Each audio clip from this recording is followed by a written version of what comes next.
welcome back to Ace Attorney Phoenix Wright Dual Destinies. I think I said that in the wrong order. Phoenix Wright, Ace Attorney, Dual Destinies. There we go.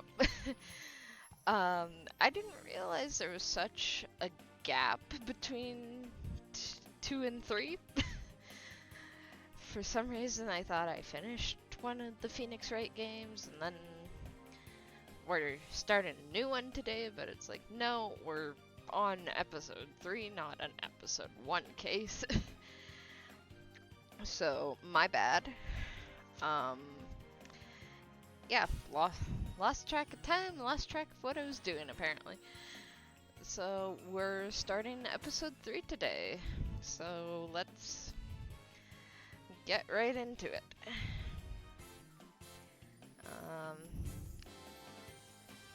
Let me actually go back to the title screen, because since we're in the middle of a game, I should just load it.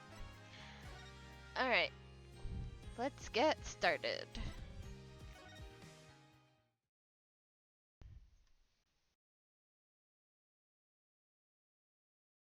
Episode 3, Turnabout Academy. Themis Legal Academy, a prestigious high school with alumni in the highest echelons of the legal world.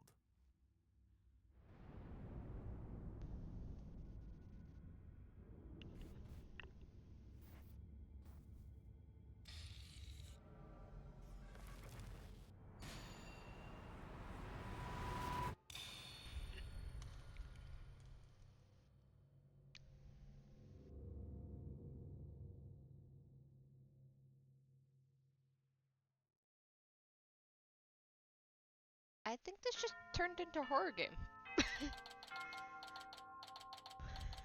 October 24th, fitting month, 1:25 p.m. Themis Legal Academy. Oh no, I'm gonna be late. Oh, so is this what, like, how Athena started or something? Phew, finally. So this is it, the illustrious Themis Legal Academy. This is the place where many distinguished lawyers and prosecutors got their start. When news spread that Mr. Wright had gotten his attorney's badge back, he received a call from the school asking him to pay a visit. Mr. Wright brought us along, hoped we'd learn something from the experience. Okay, so this is just a field trip, not a... I'm forgetting the word. Flashback, there we go. But no, I had to go and blow it by getting here 30 minutes late. Oh, Athena. At least it's not all business today. After all, today's their school festival.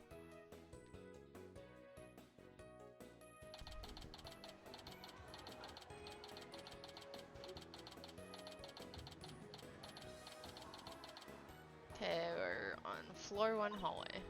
Wow, this place has school festival written all over it, literally. But why all the cold stares? Is it because excuse me. Is it because everyone's in a school uniform except me? Well, I like the way I dress. Wonder where Mr. Wright and Apollo are. Your attention, please. This is an announcement from the mock trial committee. The mock trial will begin shortly. All students and faculty, please proceed at once to the lecture hall. Thank you. Sounds like a mock trial is about to start. But where's this lecture hall? Looks like all the students and faculty are heading that way. Might as well join them. Maybe I'll find Mr. Wright and Apollo there.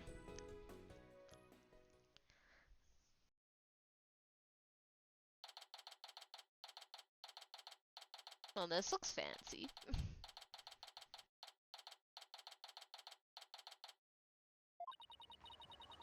This must be the lecture hall. Wow, they spent they spent some serious money on this place. The district court can't even compete. Yeah, that's kind of weird. Hey, Athena, over here. Ah, Mr. Wright, Apollo. I've been looking for you two. I'm so sorry I'm late. It's okay. Sorry we couldn't wait for you. But we didn't want to be late for our meeting. Lucky for you, the person we're supposed to meet also seems to be running late.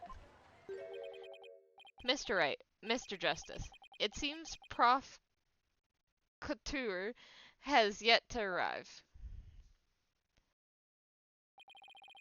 How unprofessional of her to keep visitors to our esteemed institution waiting like this. Okay, who's this guy? He looks like... Well, he could be a statue for all I know, really. No, he's blinking and stuff. He looks like a statue. I shall make her right. I will not... Oh, who do we have here? Oh, right. You haven't been introduced yet.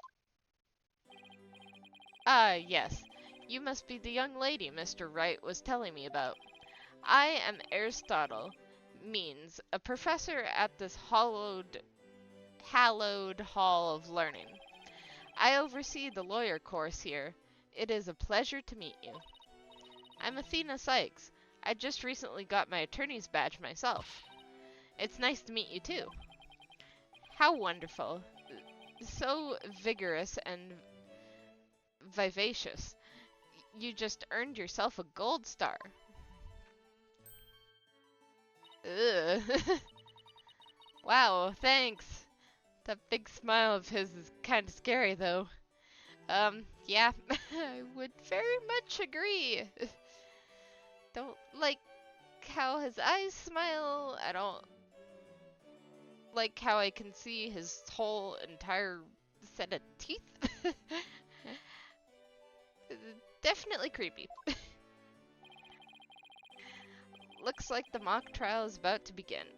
What are we going to do about our meeting? Oh, speaking of the mock trial, do either of you know what it's about? Oh, but I thought we had sent a pamphlet to your office. Right, the pamphlet. Whatever happened to that? You won't be seeing it again. Trucy used it for the old rip it up and store it trick. Unfortunately, it didn't work as advertised.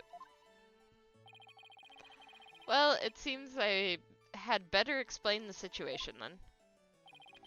Thank you, Professor. Alright.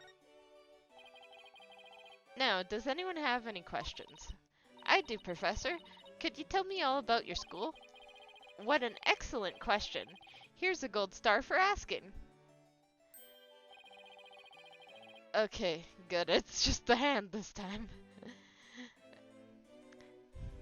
It's gonna make me scared to get gold stars. Our academy has 3 courses to choose from. Students seeking out to be lawyers take the lawyer course. Likewise, budding prosecutors take the prosecutor course, and future judges the judge course. Wow, you have everything here for someone who wants to seriously pursue a career in law. Yes, well, that's what makes our school special, and today even more so. After all, we are to be treated to a lecture by the legendary attorney Phoenix Wright. We can't wait to hear all about his return to the legal profession. You're giving me a lecture, Mr. Wright? But you're not even a professor. Haha. Yeah, well, I'm just giving them what they want.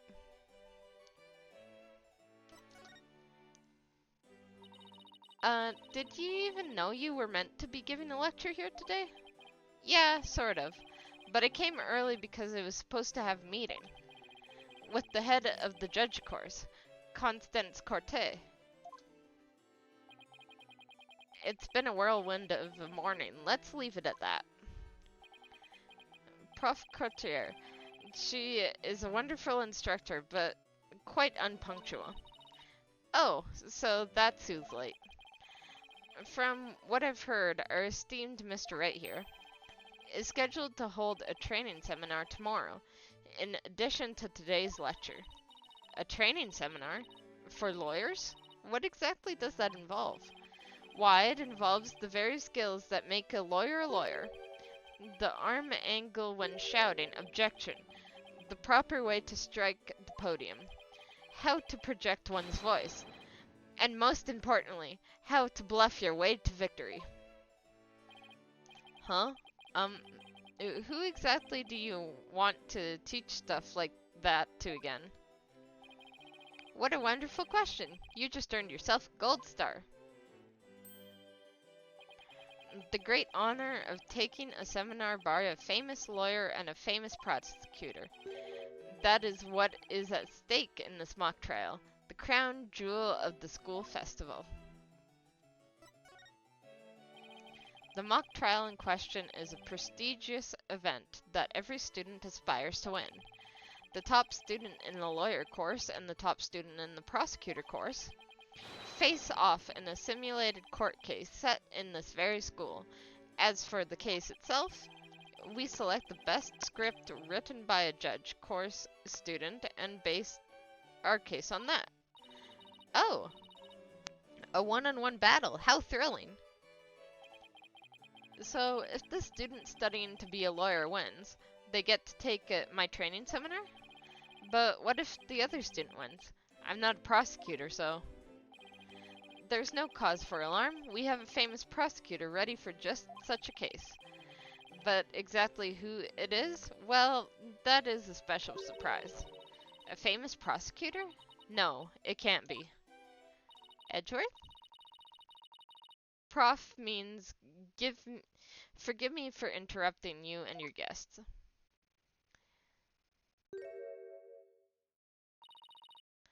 I'm Juniper Woods, a senior in the judge course. Professor, the trial will begin shortly, since you'll be delivering the pre-trial speech. Would you mind waiting up in the balcony until we're ready for you? My, how very organized you are, Juniper. You just earned yourself a gold star, too. But what about Prof. Courtier? Well, I suppose she'll eventually arrive. Now then, I trust you will look after our visitors, Juniper. Yes, of course, Prof means. Juniper? Juniper Woods? Is that you? Do we know her?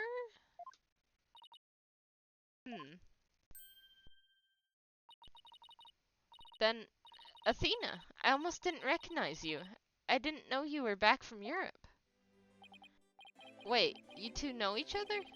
Now that's a coincidence. We've known each other since we were kids. We're like best friends. Right, Junie? Oh yeah, I want to say Athena talked about her in the past. Can't quite remember. Yes, well, we lived close to each other, so we used to play in the forest together. Yeah, like a lot. Why won't she look at me? I guess I shouldn't be surprised since we haven't seen each other in a long time. Anyway, we're supposed to go wait in the waiting room, right? Not that I wouldn't mind taking in the mock trial you're putting on today. Unfortunately, the mock trial is only for students and faculty. There's one seat reserved for Mr. Wright, but no other exceptions are allowed. Yes, I'm very sorry, but it is part of the student curriculum after all. I hope you won't mind remaining in the waiting room until the trial concludes. Oh, that's too bad. I was hoping to learn something new today. I'll tell you what, Apollo. Why don't you take my place? What? Really? Sure, besides, I'd like to meet with Prof. Courtier as soon as she gets here. Aw, no fair, I want to see the mock trial too. Sorry, I'm going to let Apollo put what little rank he has, if it's okay with Prof. Means. But of course, Mr. Wright, if that is what you wish. Stop smiling like that. It's settled then. We'll expect a full and detailed report, Apollo, so pay attention. Being the new kid sure stinks. If you would follow me, I'll escort you down to the waiting room on the first floor.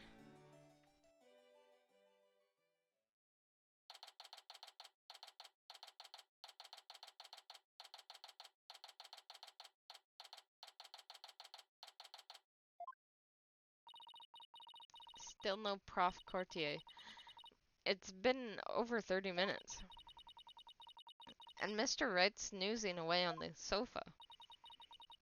This is so boring. I should have hid in the lecture hall and spied on the mock trial. Eek! What was that?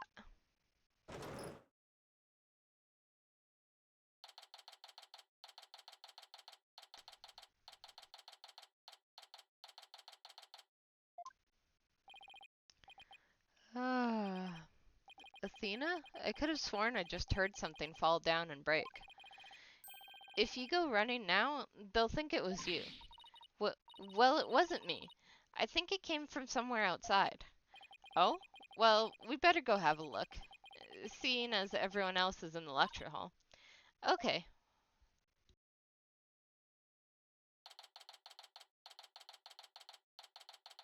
'67 School Festival. Is this staged for some sort of concert? It kind of reminds me of a courtroom. Wait, Athena, behind the witness stand. What?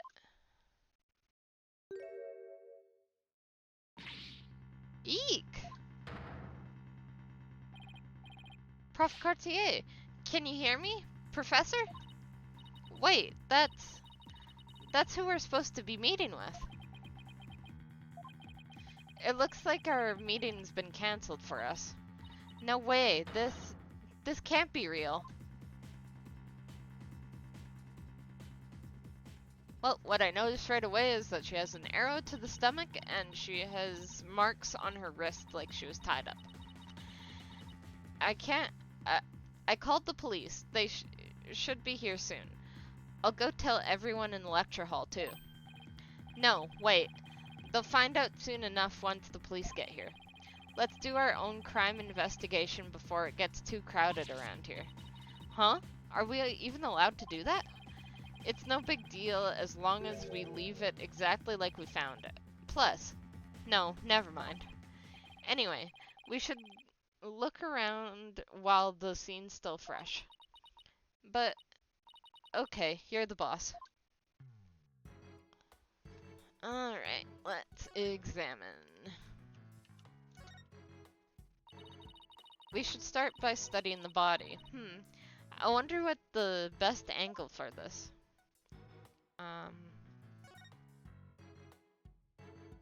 Probably this. I guess I really do have to examine the body. Well, guess I'd better get used to stuff like this if I want to be a full-fledged lawyer. Okay. Chelsea has a book. There's an arrow stuck in her side. Gunshot wounds and stab wounds are pretty common, but arrow wounds? This is a homicide any way you slice it. In other words, we have a murder on our hands. A murder? Here? So that makes the arrow the murder weapon. Well, that and the bow that shot it. Right.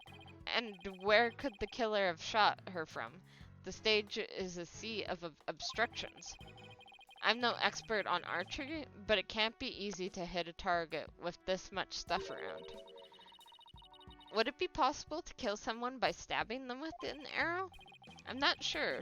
Guess we better do some more investigating before jumping to conclusions. The arrow that pierced the victim's side. It's stained with blood. Alright, let's check out this book. What do we have here? A book? I'm guessing it fell out of her chest pocket.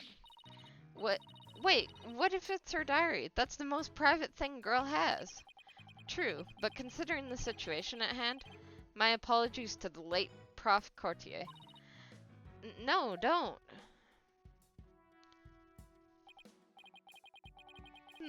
Looks more like a planner than a diary. Every page seems to have the same sword mark printed on it at that. I still think a girl deserves her privacy, but this may help us solve the case. Courtier's planner added to court record. Let me just... Oh. I was gonna... Oh, there we go. Constance Courtier's planner. A sword emblem is printed on the cover page and each page. Let's see. 22nd. Routine report. Need to speak with Hugh O'Connor. 23rd. Meet with Hugh about that report yesterday. Important. 24th. 9 a.m. Prep for mock trial final confirmation. 1 p.m. Meet with Mr. Wright about training seminar. 2 p.m. Mock trial begins. Okay, I want to look at her wrists here. Notice anything strange about the body? Take a deep breath, and then take a good look. Well, now that you mention it, there's no blood around it. Yet the victim's body is cold and rigor mortis has already started to dissipate. It would appear that quite some time has passed since Prof. Courtier was murdered. Thing is, the quad was packed with students up until the start of the mock trial. Wait, then doesn't that mean she was killed at a different location? Oh, I know. The killer moved the body here while everyone is in the lecture hall. That's a definite possibility. Notice anything else? Her arms are raised over her head, and there are dark bruises around her wrists. Yeah, the professor was probably tied up with something. Eventually her wrists were unbound, and as she reached up to stretch, she was killed. Actually, I'm not too sure about this theory. Well, there's not exactly a lot to go on. I think that's about all we're gonna find out from the body for now. Nice work, Athena. Your face only turned 5 shades of pale. I was expecting 50. We should probably take a picture of the crime scene, just in case. Okay, I'm on it. Say cheese. Cheese? And I thought I was the one with the twisted sense of humor. I think that should do it. Alright, let's take a better look around the area while we wait for the police to arrive. This pile of rubble sticks out like a sore thumb. Looks like the broken pottery or plaster. Maybe this is the source of that noise we heard. There were supposedly 2 statues on this stage. I seem to recall hearing that a cood from the Fine Art Club had made it. Oh, co-ed? Maybe? There were 2. Then that thing over there is the remains of another statue? This could be related to the case. Let's take a closer look. Okay. Wonder what this was a statue of. Whatever it was reddish purple in color. When Apollo and I first got here, both statues were already here, but they were covered up. I bet they were waiting to unveil them when the school festival moved here to the stage. You mean this duffel bag looking thing was actually being used to cover the statues? I guess that just leaves the question, were they broken by accident or on purpose? What a puzzle this is. There's something buried in the rubble. The Themis Herald. Wait, we shouldn't disturb it. Let's just read what we can.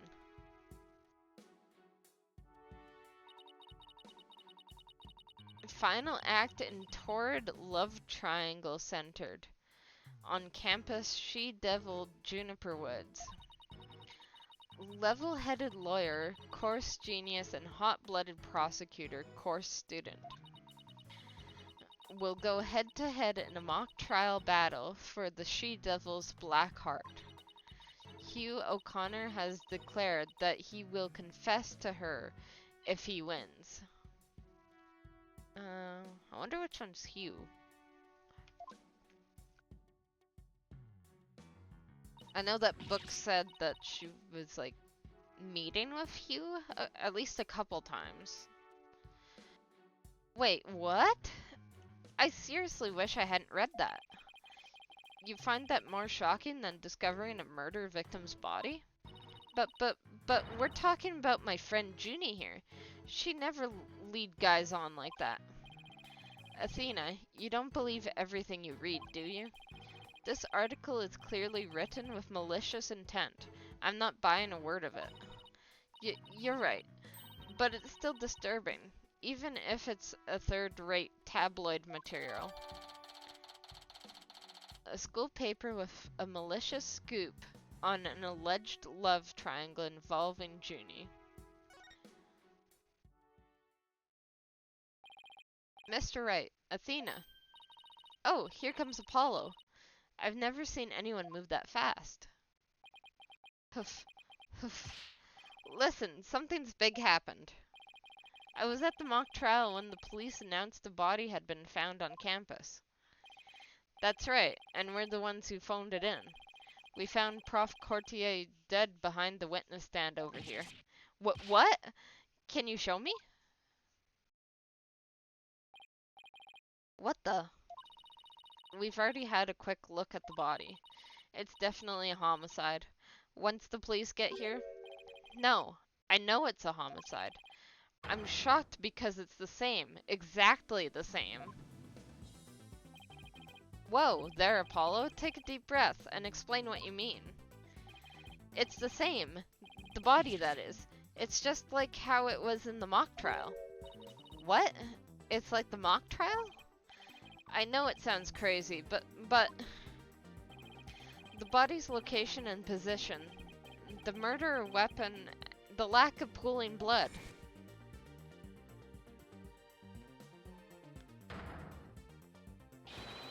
It's all exactly like the mock trial. You're kidding, right? It can't really all be the same, can it?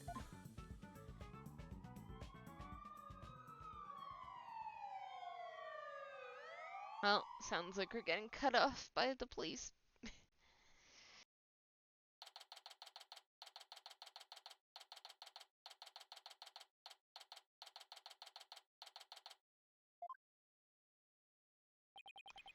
The whole school's in an uproar. There won't be any more classes today. A murder on campus? That's the last thing I expected at a legal academy. I'll go tell Prof. Means what we observed here when we discovered the body. You two wait here until you've spoken with the police. Yes, boss. I can't believe this is happening. I can't believe we have to wait around here. I can't stay still at times like these.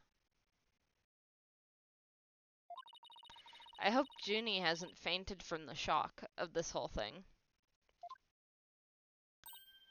Ah, Athena. Athena. There you are.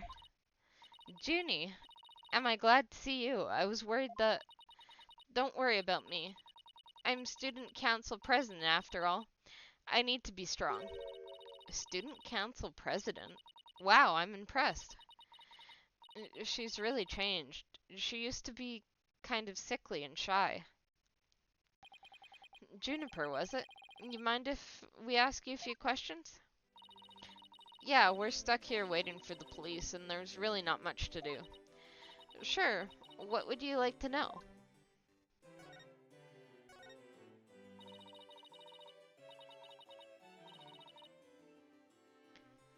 I haven't seen you in ages, Junie. What's it been, 7 years or so?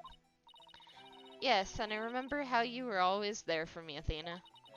Um, maybe it's just me, but I wanted to ask why you seem so distant.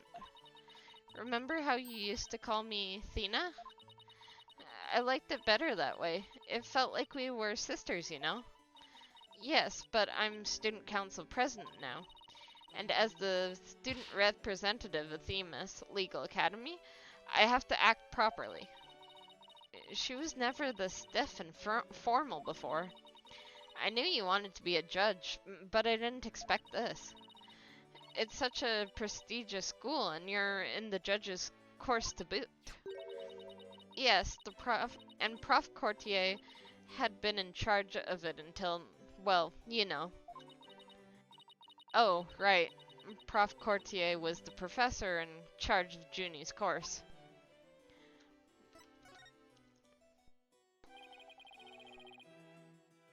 What sort of teacher was Prof Courtier?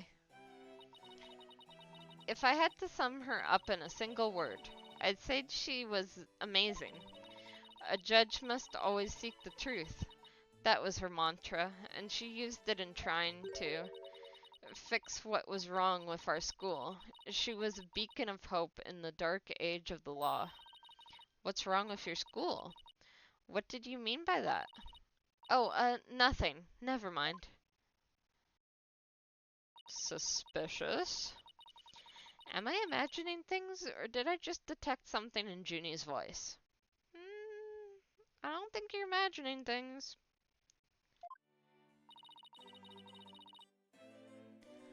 Prof Courtier chose my script for the mock trial. Oh, you mean all the students in the judge course had to submit a script? And yours was the one she selected? Wow, that's amazing, Junie. Oh, thank you. But now Prof Courtier is... Who would do such a thing? Just yesterday we were working together, trying to get things ready.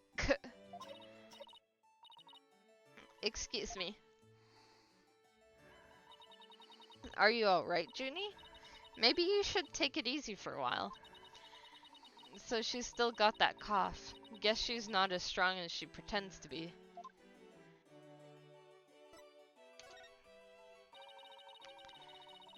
Why do you need a script in a showdown between a lawyer and prosecutor?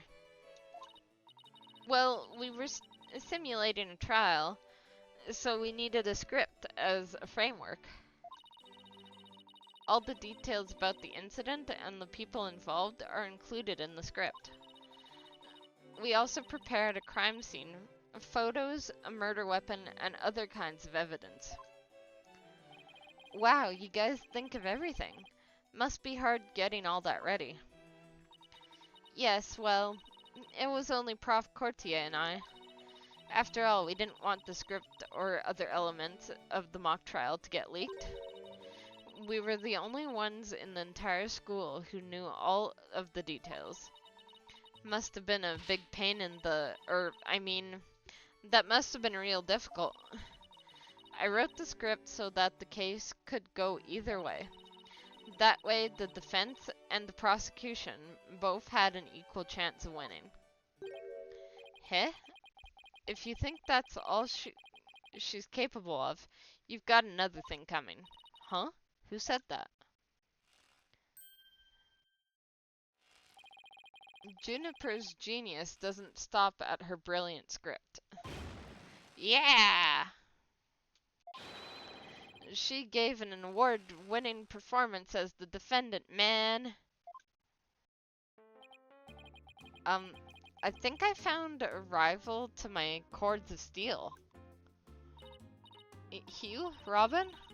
Aren't you going to introduce yourselves to our guests?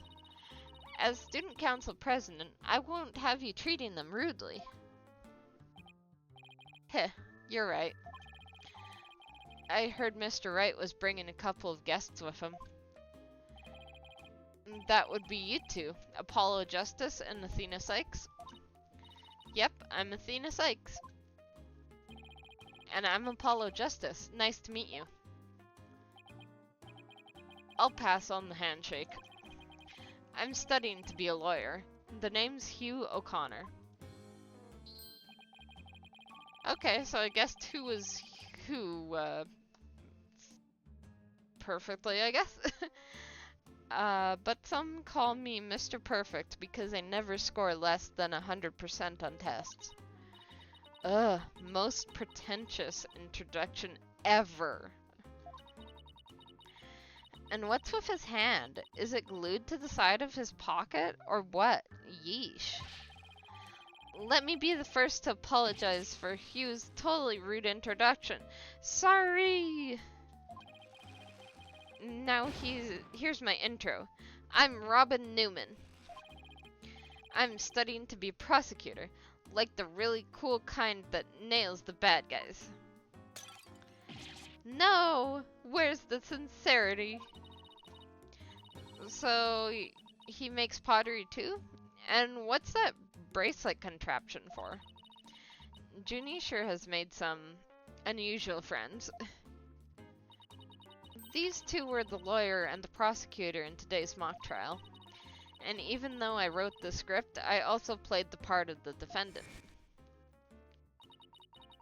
Final act in Torrid's love triangle centered on campus, she-devil Juniper Woods. Level-headed lawyer, course genius, and hot-blooded prosecutor, course student, will go head-to-head in a mock trial battle for the she-devil's black heart. Wait, these two are the guys who supposedly have a thing for Junie?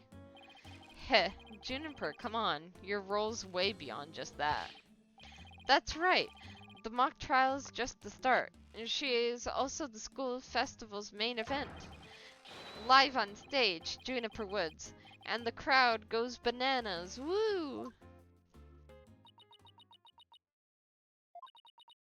I'm supposed to sing at the school festival. All of the other girls were too embarrassed to try out, so my Junie singing on stage in front of people? Wow, she really has changed.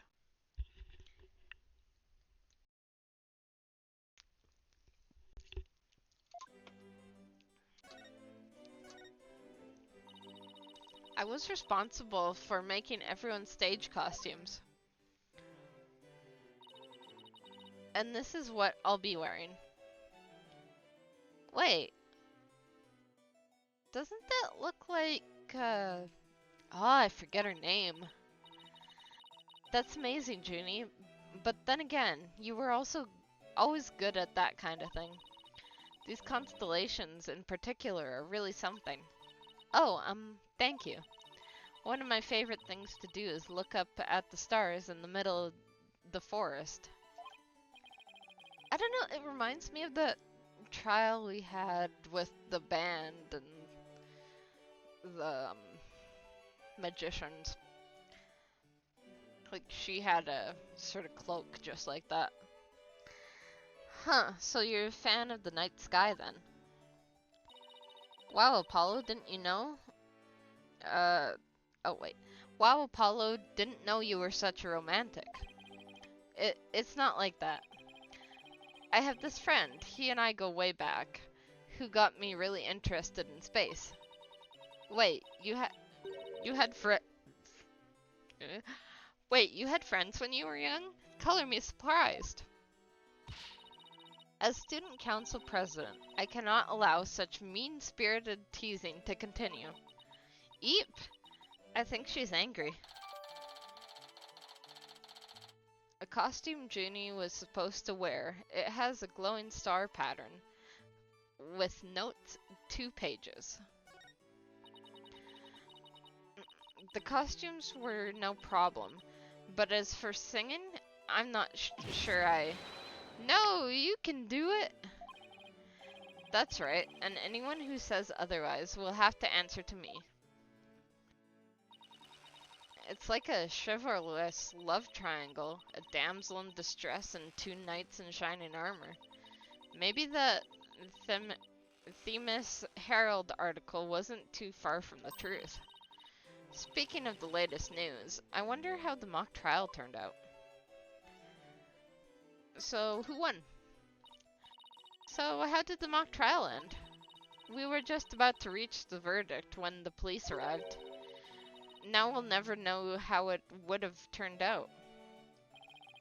I guess that's what happens when there's a real murderer during a faked murder trial. Ugh. Keep getting tongue twisted. It ended right before the verdict. Talk about bad timing. I was this close, man. I bet I would have won. But I bet the defense wasn't doing too badly either, right? We'll settle this some other time, and I assure you, I will win when that time comes. Like I'm gonna let that happen. I don't think so. I hope they don't end up hurting each other. Oh, don't worry. The three of us have been good friends since we enrolled here. Heh, we even have proof of our friendship. Proof? Like physical evidence proof? Yes, we're studying for a career in law, and in the legal world, evidence is everything. Yeah, as long as our friendship lasts, you can bet we'll be carrying them around. The framed Themis Legal Academy and ingenuity at work. So, what exactly is this proof of friendship anyway? Well, it's a secret, and if I show you, it would be bad luck. Oh, okay. I knew it. There's definitely some discord in Junie's voice. Our friendship is sacred and inviolable.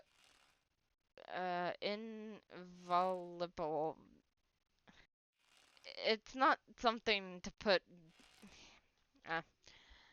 invaluable, maybe? Inviolable. It's not something to be put cheaply on display. Proof? We don't need no stinking proof. Us three friends forever! I can hear discord in their voices too. But they're talking about their friendship. What's going on here? Something wrong, Athena? No, it's nothing. Oh, alright then. Hey, isn't that... Everyone, stay right where you are. Don't move a muscle. Not this guy again. Detective Fulbright. Is something wrong? Why, if it isn't my little lawyer friends. Sorry, but the small talk will have to wait. Juniper Woods. You're under arrest for the murder of Constant Courtier. I'm what? Wait a second. What's going on here? Why are you all arresting Junie? Please, Detective Fulbright. We're involved in this case too. Aha. So you're the lawyers the dispatch said were first on scene. I can't tell you everything, but I will say this. There are two major reasons for her arrest. Number one, the suspect led somebody to where the body was. I didn't. And number two, the crime scene is exactly how the suspect portrayed it in her script. But you can't arrest her on just those grounds. True, but there's more. However, Prosecutor Blackwell specifically told me to say no more than that. So Blackwell's the prosecuting attorney on this one too. Detective Fulbright, we found this in the suspect's pocket. What? Why, there's blood on this. That's evidence we made for the mock trial. A mock trial? Never heard of such a thing, but it sounds fishy to me. Real fishy. Now, if you would, officers? Yes, sir. But... Ginny, I have to do something. I can't let them take her away like this. Now, if you'll excuse me, I have to work to do. Hold it! Hold it! I refuse to believe that she's the killer! Junie! I've decided. I'm going to defend you. I'll fight with everything I've got.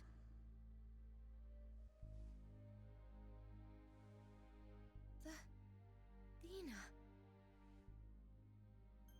Junie, it's good to hear you say that name again.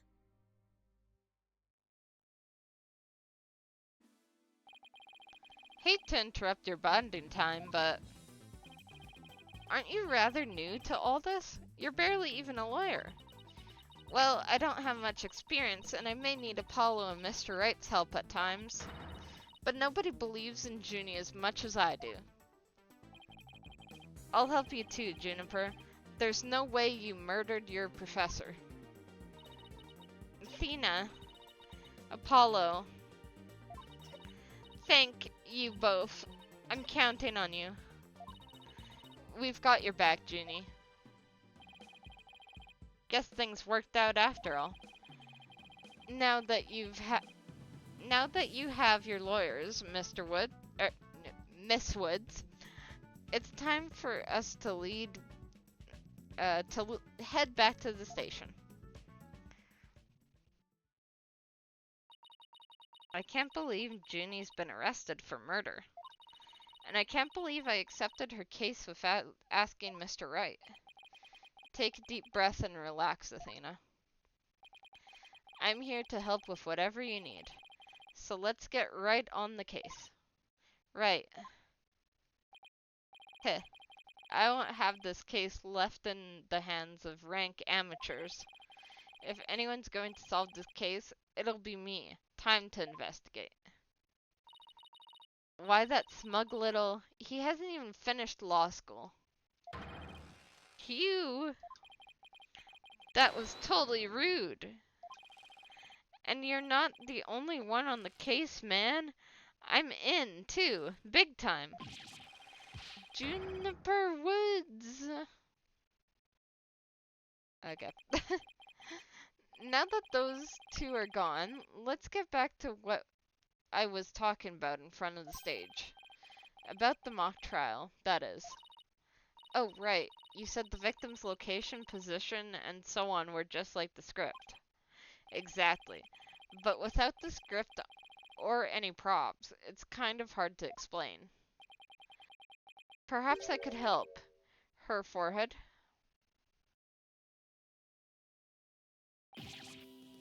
Prosecutor Gavin, what are you doing here? You seem to know each other. Is someone going to introduce me? Why, I do believe we have a fresh face here. Greetings, Frillin. I am Clavier Gavin. Some know me as a prosecutor, but I'm most famous for my former rock band. We were quite popular, you know, but regrettably, the band went kaput. Perhaps you've heard of us, the Gavineers? I was the lead vocalist. Never heard of your band. Then again, I was out of the country till only recently. But, can I get your autograph? You just met him like 3 seconds ago, and you want his autograph? Forgive me, Frillin, but I've retired from the music biz. But I'd be happy to offer my autograph as Rockstar Prosecutor Clavier Gavin. Oh, okay. That one then. She's a lively one. Eh? Her forehead? Didn't know she was your type. She's the newest member of the Wright Anything Agency, that's all. Nice to meet you. I'm Athena Sykes. A pleasure to meet you too, Athena Sykes. Now that the intros are out of the way, I'm sure you have some questions for me. Ja, her forehead?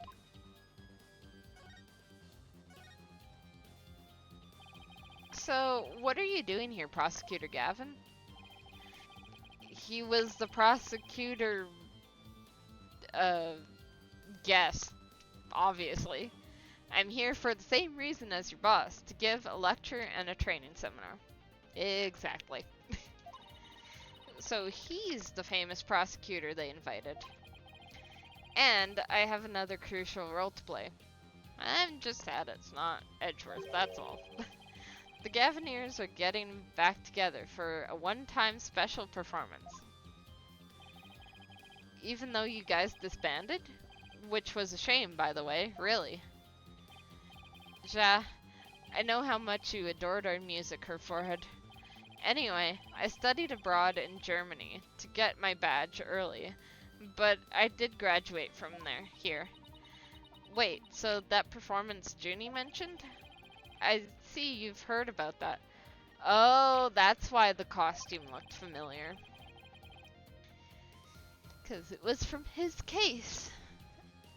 So of course it would be related to him. One student representative was selected to sing with us on stage. And the stage was supposed to look like this tomorrow.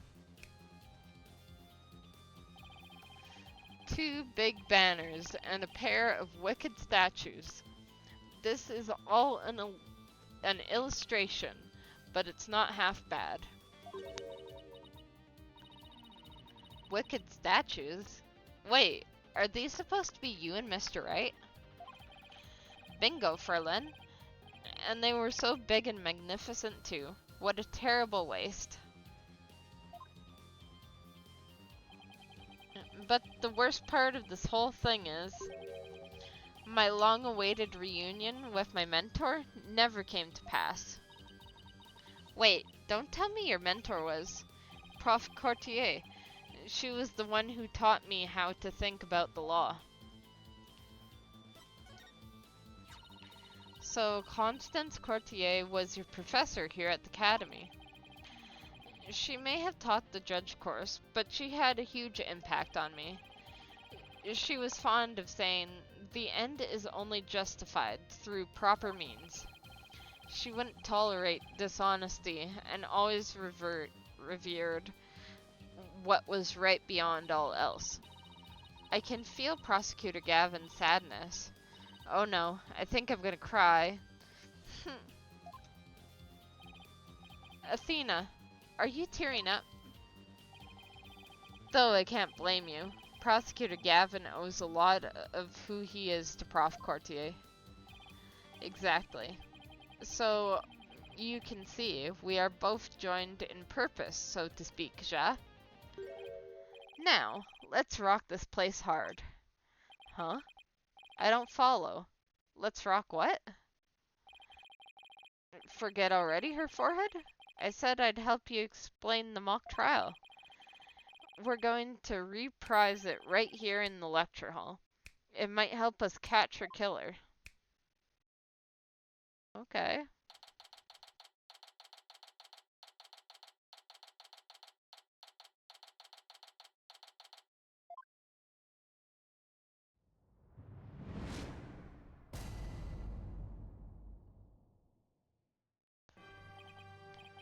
Right, the stage is ready, and you, her forehead, ready to rock? No, the defense is not ready to rock. You saw the actual mock trial earlier, right? Just relax, you'll do fine. Besides, we have the script right here. Junie's masterpiece, the ones everyone's been talking about. Ja, and there's only one in existence. I borrowed it, if you will. Now, Ferlin, we'll need you to play the part of defendant and judge as per the script. Okay, got it. I've only read the case outline so far. I don't know how it actually turns out, so I'll treat this like I'm prosecuting a real case. You, her forehead, will play the part of the fledgling lawyer, a role you were born to play. All the evidence is also here with us. We have everything we need to reprise the mock trial. Très bien. Let's get started. Defendant slash judge, Athena Sykes, is psyched and ready to rock. Court is now in session for our reenactment of the mock trial. Or what I'd like to call the mock trial. Ja, a double mockery perhaps, but a trial is still a trial. Baby, it's no holds barred. Let's rock. Aw, can't we just take it easy today? Objection! It may just be a mock of a mock, but there's only one way to compete. You play to win. So remember, each time I catch you slacking off, I'm holding you in contempt of court. Great. A judge that voices her own objections and abuses her judicial powers. Alright. Now then, Prosecutor Gavin, your opening statement, if you please. You got it, Fraulein Judge. Our case is set in a school, very much like this one. The victim, a professor, female. The defendant, an archery club member, also female. Oh, me. Oh my, I'm innocent. Innocent, I tell you. That's some seriously bad acting, Fraulein. Anyway, the victim's body was discovered in the middle of the quad. Here's a shot of the crime scene. Ironically, it was Prof. Courtier who posed as the corpse. Her forehead. How did the mock trial participants react to this photo? Mr. Newman was surprised by what Prof. Courtier was wearing. He reacted with, "Oh, the green sweatsuit." That's not exactly what I would pick to focus on, so why would he care about that? Too much of a fledgling to know what's important, that one. In any case, both in the mock trial and actual case, Prof. Courtier was wearing a sweatsuit. Moving right along. Hey, wait a sec. The body was discovered in the same area as the mock case, although there was a stage. Plus, the murder weapon and arrow, and the lack of blood are also the same. That's right, and therein lies the significance of this mock trial. So let's keep rocking it hard, just like that. Before the crime occurred, the defendant was to meet with the victim in the quad. Oh, I should mention, I have already noticed some differences of the mock body and the real body. The real body did have some blood on it, just not a pool of blood. And the real body had the marks around the wrists while the other body didn't. And the real body's arms were both up while the other body had an arm up and an arm holding the arrow. That is what I have noticed so far. Let's see here. When I arrived at our meeting place, I found the professor with an arrow in her stomach. But it wasn't me. I didn't kill her. You don't have to ham it up like that, Athena. It's called getting into character, her forehead. Don't be such a wet blanket. Right. Let's see. Oh yeah, then Hugh said, a frail coed used her bare hands to stab her professor with an arrow. I don't think so. At the time of the murder, a male student was seen holding a bow in the archery club room, which has a clear view of the quad. He shot the arrow into the victim before my client even got there.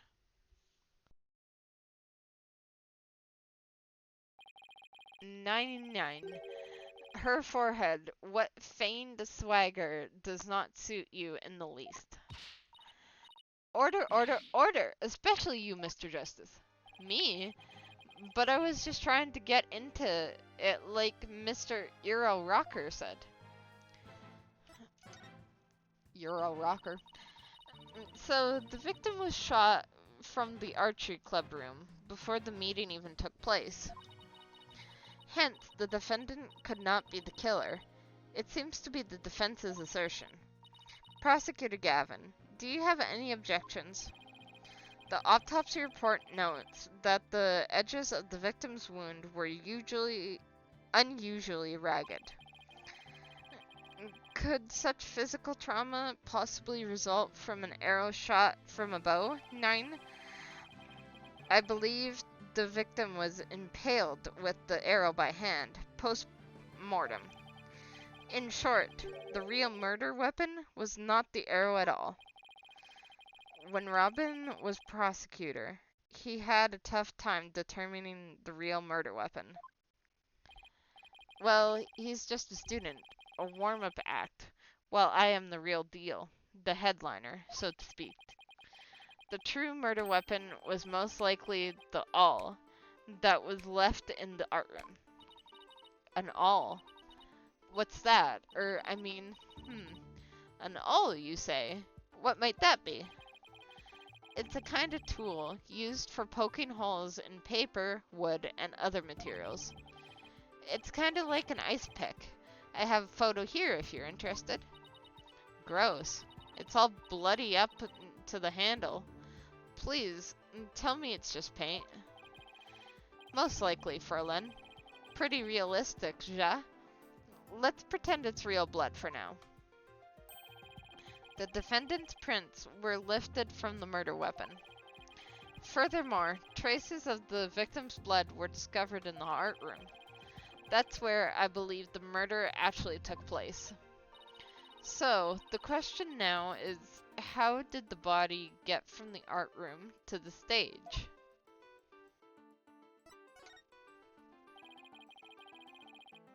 The murder took place in the third floor art room, but the body was found in the quad. It must have been quite a chore moving the body all that way. Not at all. There's a maintenance area and storeroom right outside the art room, and a cart used to carry balls around was found here. Oh, I think I've seen one of those before, but that's a pretty big one. A jumbo ja? Big enough to fit a person, or a body in it. The defendant dropped the body from the art room window, then moved it with the cart. That is how a high schooler girl could easily move a body all by herself. You don't say! Objection! A body dropped from 3 stories up would show signs of massive blunt force trauma. Objection! That may be true, but you failed to account for the large high jump mat in the storehouse. A body dropped onto such a mat would show no signs of blunt force trauma. Yikes. It's almost scary how similar this whole case is to the mock trial proceedings. Why are you surprised you were here? Quite the crafty killer in an attempt to cast suspicion on the archery club. They moved the body to the quad, where it would be an easy shot from the club room. Then the killer faked the murder weapon by inserting an arrow into the all stab wound. It sounds like he was only high praise for Junie's script. Were there any further arguments from the defense? Nope. It seems like the teacher who was playing the judge was satisfied too. Time for the final then. Your verdict, if you please, Ferlin Judge. Huh? Oh, right, that's me. Very well, this court finds the defendant Juniper Woods. Wait a second. Even if this is a mock trial of mock trial, I don't want to declare Junie guilty. Yeah, perhaps that's not such a good idea. Let's end our mock trial here. Besides, it's about time I get back to my investigation. Thanks, you two. That little run-through of the mock trial cleared up quite a few things. A top-secret script written by Junie. There's only one copy, 4 pages. Aching! Baby, the prosecutors already got a witness sized up too. That was quick. Prosecutor Blackwill's almost too good. You're such in a helpful mood today, Prosecutor Gavin. Well, like I said, I just want to catch whoever killed Prof. Courtier. And there's no reason for me to start butting heads with you two. Anyway, I won't say goodbye, as I'm sure I'll be seeing you later.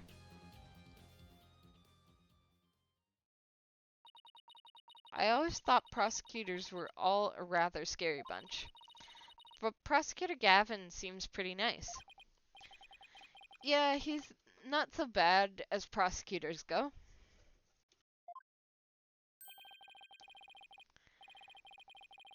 We should get back to investigating too. We don't have nearly enough information yet. And we also have to tell Mr. Wright that we accepted Junie's case.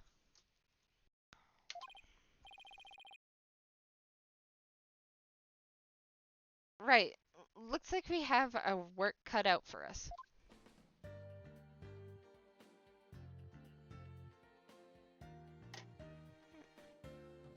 Little drink break.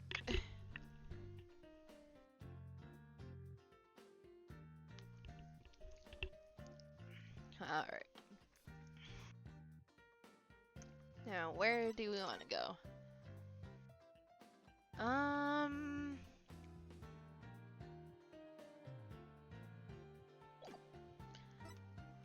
don't know, is there any thing here before I start looking around? Doesn't really look like it. Let's go to the hallway.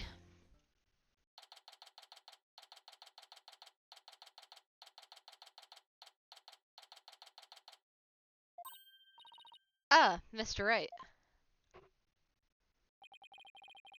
I heard they arrested your friend Juniper. Yeah, Detective Fulbright just took her in. I refuse to believe that one of our students is capable of murder. We must prove her innocence by any means necessary. The end justifies the means. What do you mean, the end justifies the means? I, Prof. Means, always say what I mean, and mean what I say, by all means. Here at our esteemed academy, we train our students to produce meaningful results. What do you mean by meaningful results, Mr. Means? You believe in Juniper's innocence, do you not? Of course I do. Junie wouldn't hurt a fly. I don't trust him. Precisely, we have justice on our side, and only other thing we need are results. I don't think I agree with the type of results he's talking about. It is the height of folly to endanger your client by failing to pursue all means possible. Sure, I want to prove her innocence, but I don't like the sound of that the end justifies the means part. Well, you are still young and idealistic. It's no wonder you failed to see the wisdom therein. There is but one thing to do now. I must personally take up Juniper's defense. You're going to take her case, Prof Means? I may be a professor, but I am still licensed to practice law. In fact, I have even battled Prof Courtier in court. No kidding. So you guys were rivals or something? No, nothing of the sort. She was an esteemed colleague at the academy and in court. You see, both Prof Courtier and I graduated from this academy at the top of our class. Wow, I bet they both used to really bring it.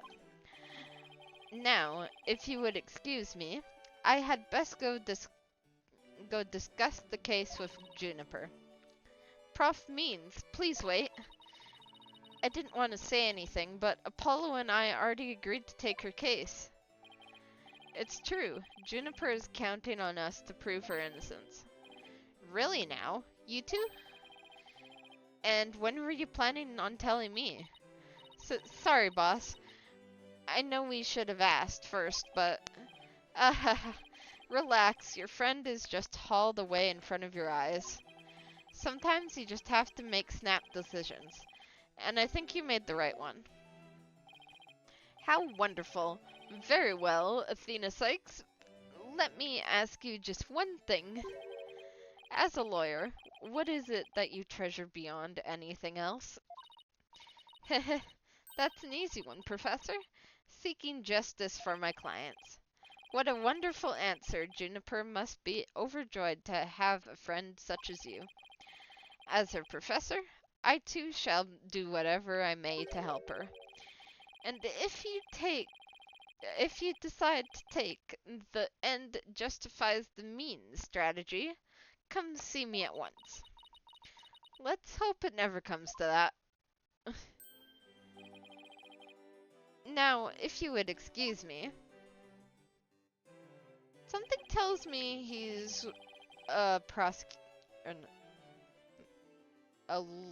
I guess he's on the lawyer side.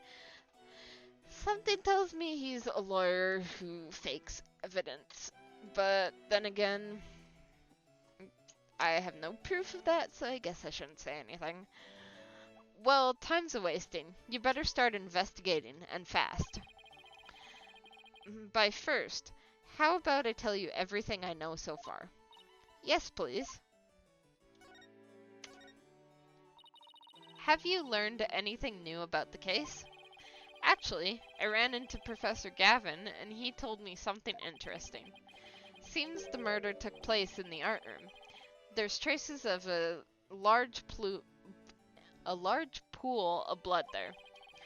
So the police believe the body was moved from there to the stage. What? Really? Just like the mock trial again. The police are searching the art room, but whether they'll find anything, well, what? Come to think of it. Let's do our own crime scene investigation before it gets too crowded around here. Huh? Are we even allowed to do that? It's no big deal as long as we leave it exactly like we found it. Plus, no, never mind. Now, where was I again? But there's really no need to talk about it right here, right now. I want you two to find out for yourselves. Okay. So, were you shocked by your conversation with Prof Means? Oh, I guess so. Actually, that was pretty shocking. The dark age of the law. I'm sure you've heard those words before. Sure, a number of times. Prosecutors file false charges and lawyers fight back with fabricated evidence. There's a lot of that going around these days. But the question is, how is it related to the case at hand? Training students to produce results. That is the school's policy. They're all being... Oh my god. They're all being taught to do that, aren't they? Well, that in and of itself isn't a bad thing. Right. As long as those results come by fair and honest means. Oh, but what was it that Prof. Mean said? The justice, uh, the end justifies the means? Oh no. To survive the dark age of the law, you must use any means necessary. Fabrication of evidence and false charges are unavoidable in the quest for results. That's what they're preaching here at Themis Legal Academy. But what'll happen to our legal system if results are all that matter anymore? Relax, it's just a rumor. I'd take it with a grain of salt if I were you. Oh, that's a relief. He had me going there for a minute. Wait a second. What if Mr. Wright examined the victim's body for a reason?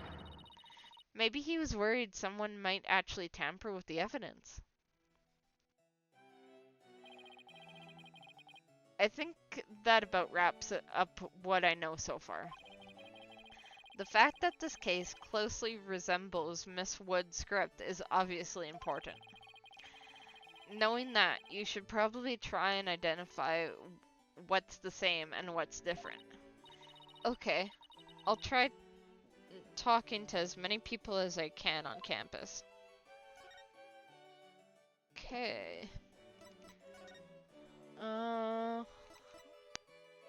Let's go to the maintenance area.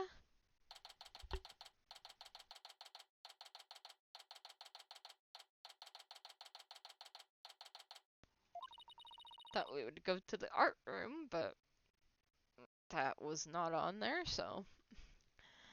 So this is the maintenance area. Let's see. During the mock trial, Prosecutor Gavin said that the art room is right above here. I'm a second-rate member of the Fine Arts Club.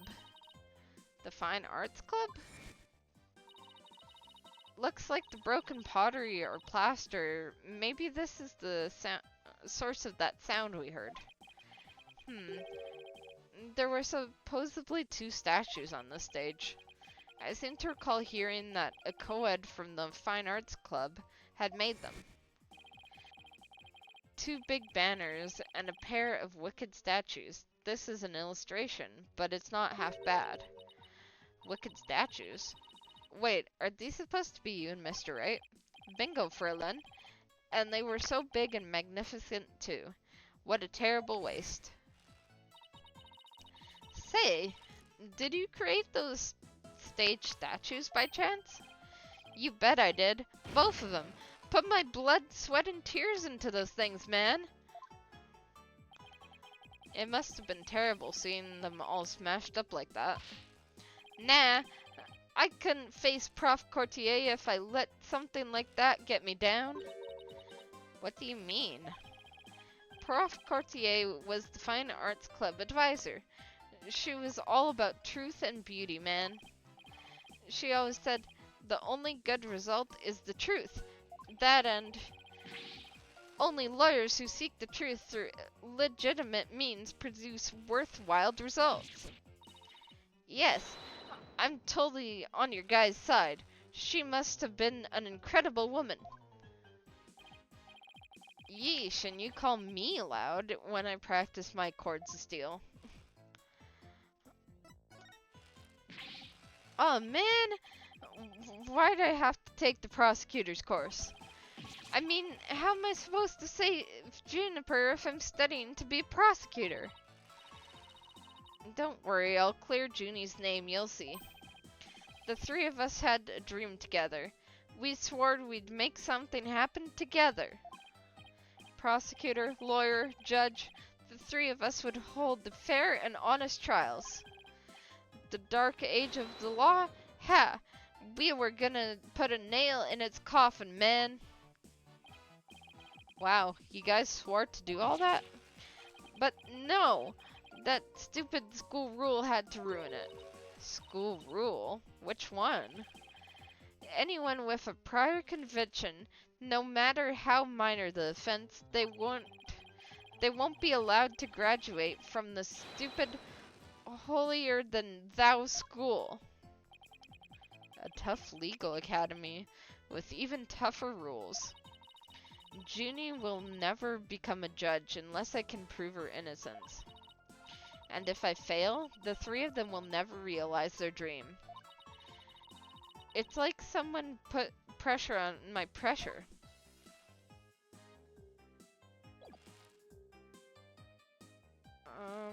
Do we want to present him anything? Do this. Ah, that paper. So, Robin, is this article true?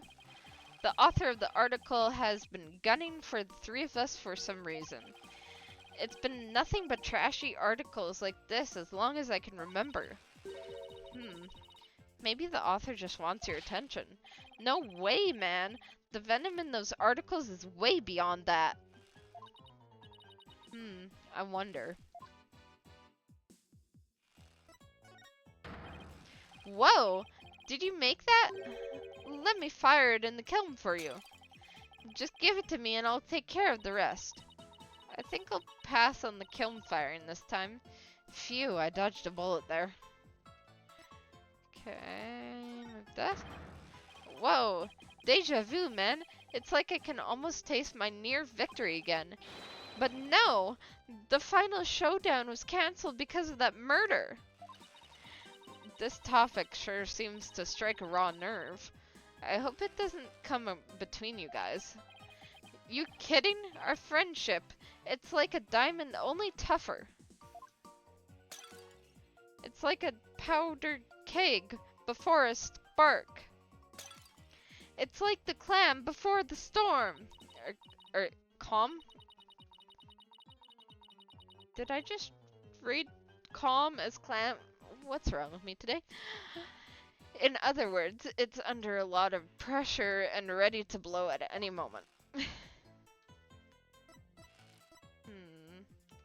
Maybe this? Whoa! Did you make that? Okay, no. Okay, he doesn't care about that one. What about this? Nope. Okay.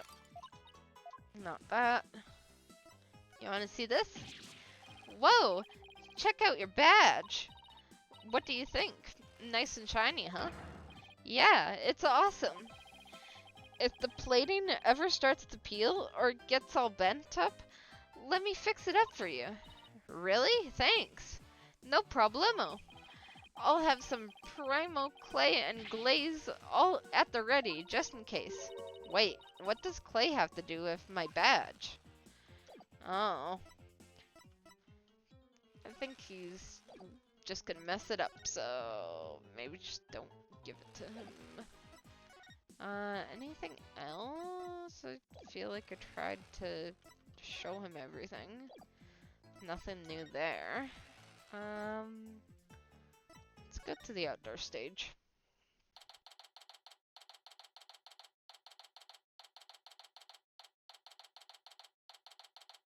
Sure, nothing's changed.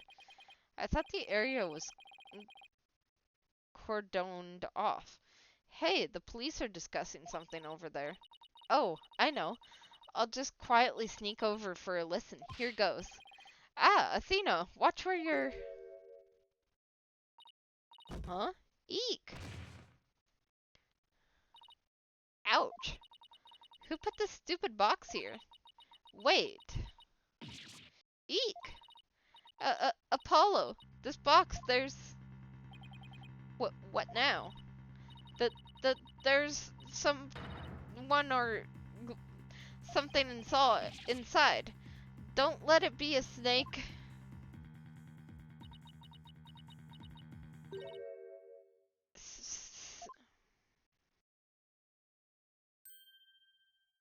What the heck is this? You morons just blew my cover. What the? There really is someone inside. That someone is me, Miriam Scuttlebutt. And I'm a senior in the judges course. What's with the box? It's the fate of we who live in the shadows. There's a very good reason why none may see my face by the light of day. Wait, if you're taking the judge course, did you write a mock trial script too? You really want to see my script that bad? Well, you better watch out. Read it without my permission, and you'll wish you hadn't. Who cares? I'm sure it was rejected for a good reason.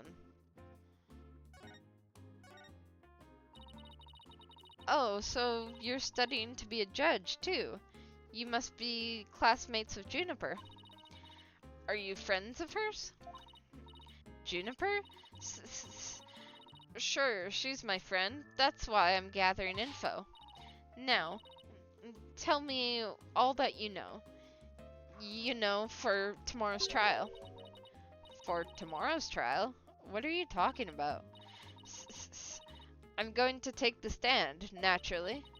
So the witness for the prosecution is some weirdo in a cardboard box? This disguise is how I get my scoops. But you're right, it's me. So tell me everything you know for Juniper's sake. Wait a second, Miriam. Repeat what you just said. A lawyer with brains as bad as his ears. Poor Juniper. I'm taking the stand tomorrow. Tell me everything you know for Juniper's sake. Clear enough for you this time? I thought so. Athena, my bracelet's reacting. Really? That means a lie already? That was quick.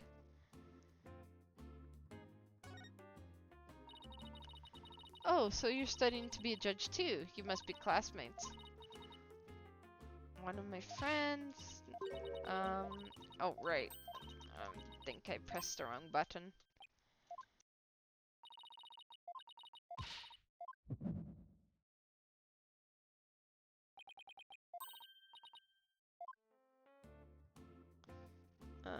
Perceive.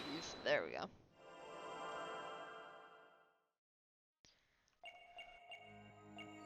I'm taking the stand.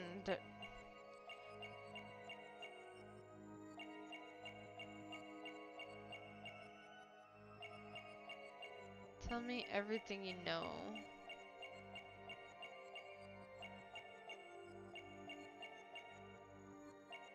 Or...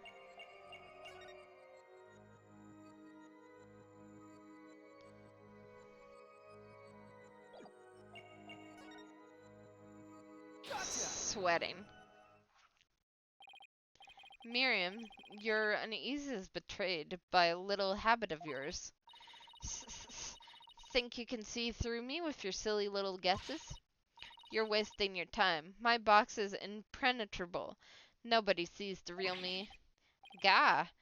I blew that one. You're completely boxed in now, Miriam. And Apollo's power is like a box cutter with X-ray vision, prepared to be exposed. Don't exaggerate, Athena. I'm a lawyer, not a superhero. What do you... I saw sweat. What was that about, then?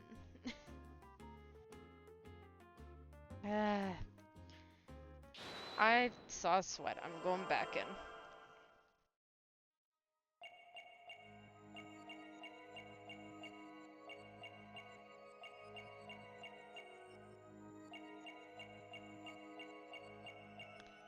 Oh.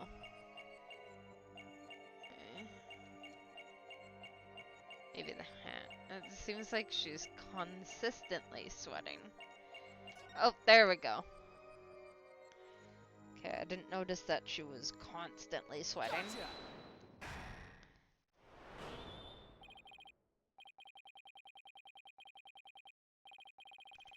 That's strange. You suddenly tightened your grip when you said, for Juniper's sake. It's like you subconsciously tensed up because you're lying. Cat. What are you talking about? When did I ever lie? Okay, then, tell me... Let me ask you this. Why were you selected as a witness? That's an easy one. I'm the editor-in-chief of the famous Herald. I know everything there is to know around campus, even the darkest of secrets. Editor-in-chief, huh? Pretty impressive. Yeah, well, it's a lonely one-woman operation. I do it all myself, from reporting to editing to publishing. Still impressed? I'm a perfect storm of journalism because I bring it all to the table. And this is the evidence here.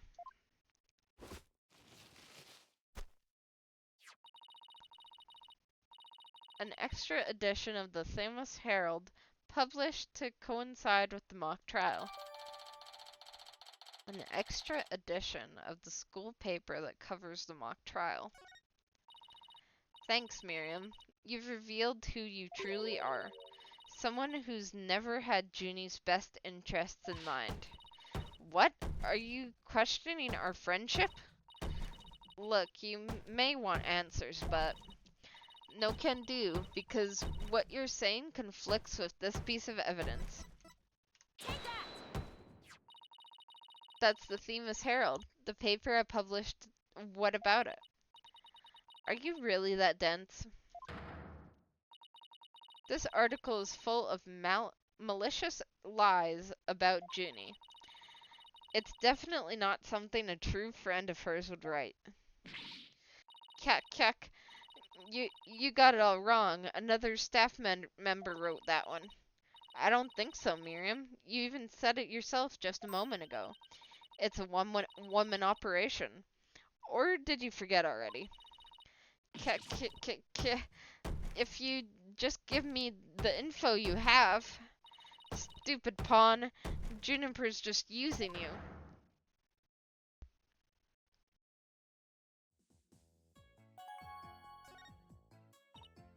Now, I want the truth, Miriam. You hide in your box in order to collect gossip for your sleazy paper, isn't that right? You're not really friends with Juniper, are you?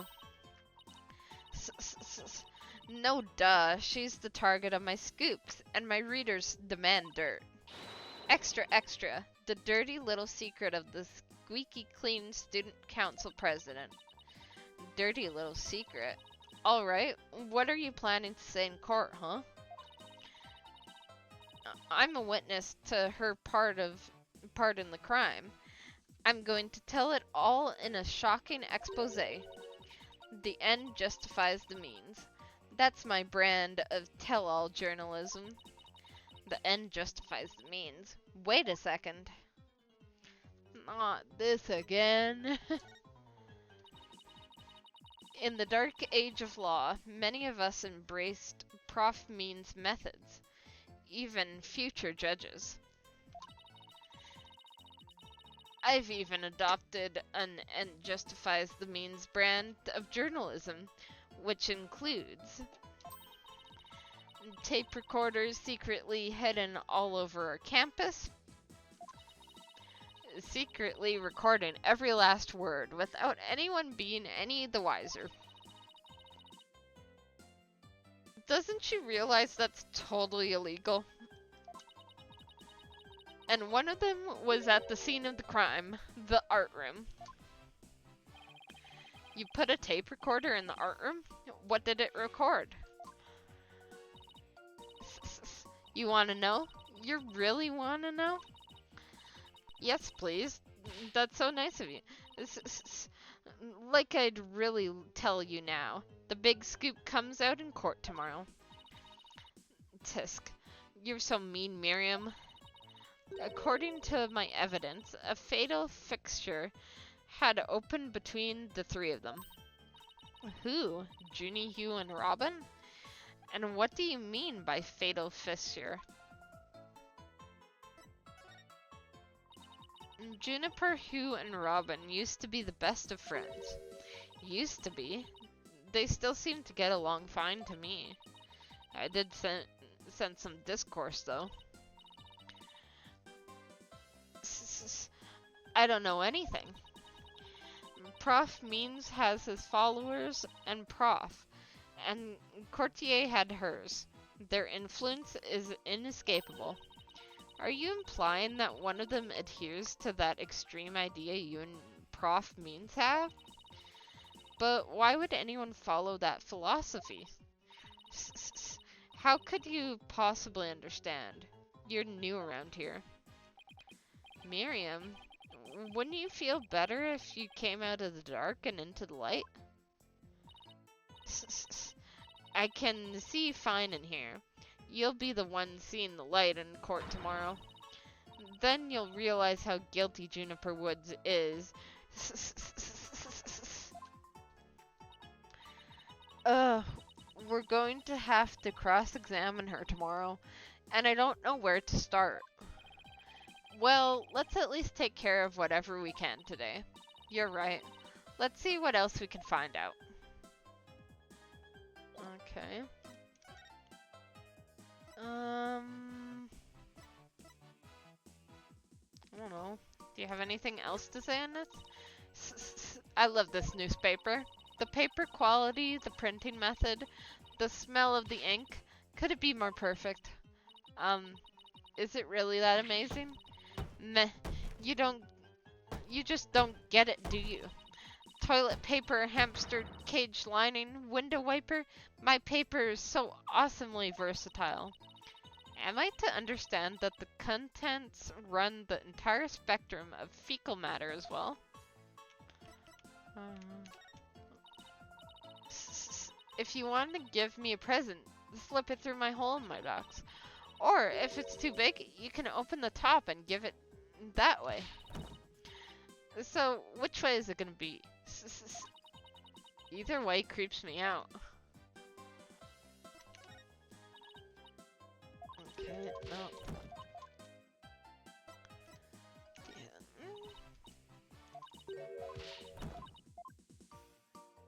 Just going through everything just so I don't miss anything. My script was way more popular than Juniper's. Really? Wow. Was that the majority opinion? Yep. My behind-the-scenes maneuvers, threats, and deceptions worked like a charm. Miriam, this may come to a surprise to you, but that's called cheating. Says you, I didn't break the law. Besides, the end justifies the means. That's what they teach us here. Apparently some people are already thriving in the dark age of the law. Apparently. Okay, no, not that. Okay. Actually want to look at that. Mock trial and unceremoniously cancellation.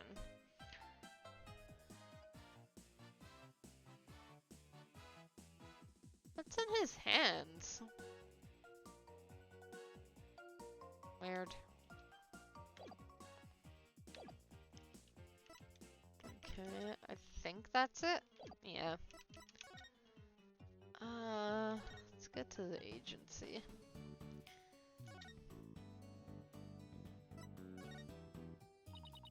Athena, don't you think the Wright Anything agency has about run its course? What do you mean? Isn't it obvious? It's time for the Wright Anything Academy. And you, Athena, I want you to be the head of our psychology department. Oh, what other departments will we have? Well, I'll be the head of the magic department. And we'll have the Cords of Steel department and a bluffing department. But then who'd be the head of the toilet cleaning department? Yeah, I don't know about this one. Let's go back to the lecture hall, maybe?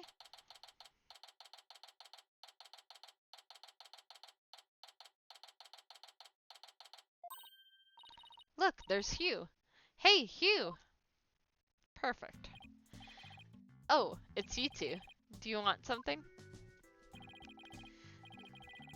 Did you find anything? You said you were going to do some investigating on your own. Nope, nothing yet. I'm afraid it's not looking very good for Juniper. You don't really think Juniper could have done something like this, do you? Only the author and the victim knew the contents of the script. Both the stage and the art room were in the exact same state as described therein. Nobody could mimic the crime like that unless they'd actually read the script, or wrote it. But, look, Prof. Means is better able to handle this than you two, so just leave it to him. There it is again. I'm picking up some discord in Hugh's voice. I bet he's the one who doesn't believe in the right way of the law and believes in the dark.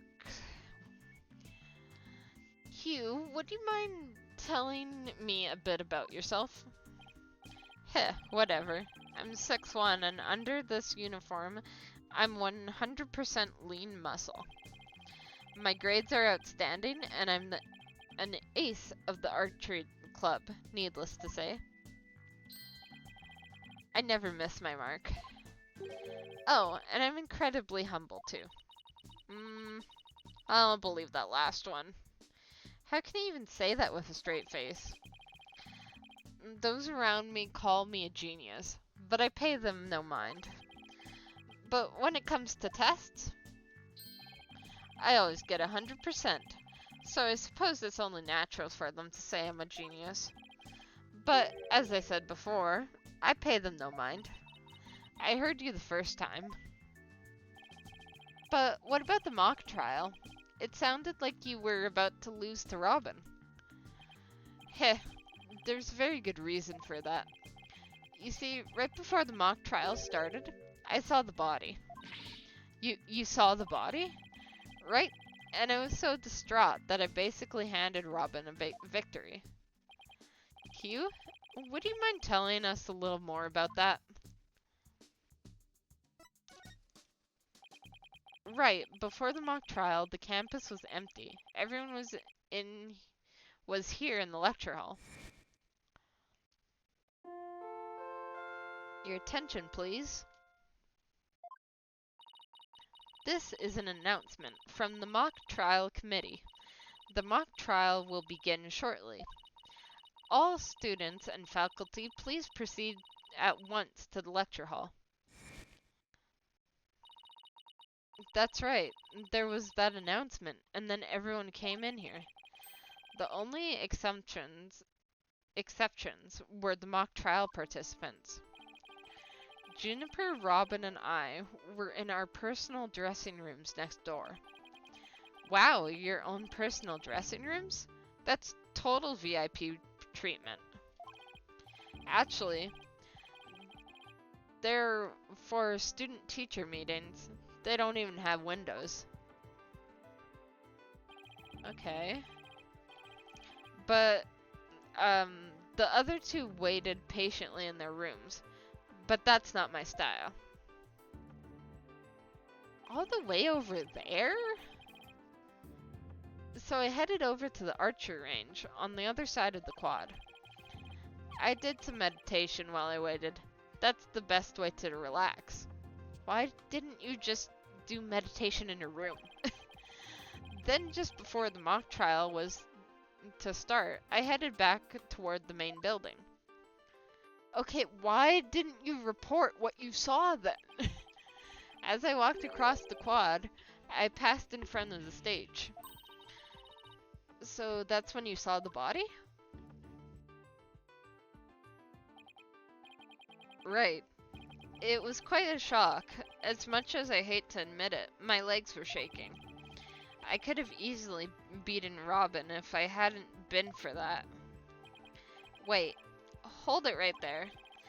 You went through with the mock trial even though you had just discovered a body? Why didn't you tell anyone? I mean, we're talking about someone getting killed here. I think I know why. Was it because of this? Ah, where'd you get that? So, this article in the Themis Herald is true. The winner of the mock trial would get to make his confession to Junie. Right, but if I reported the body I'd found, the whole thing would be called off. He really wanted to win that bad? Bad enough to ignore a dead body? Sorry, but that's not normal. Or could their love for Junie really be that strong?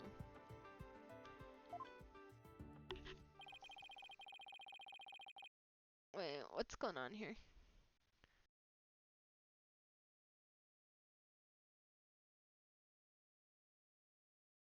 Okay, I just needed to refresh. Alright. Thanks for sharing that important piece of information with us.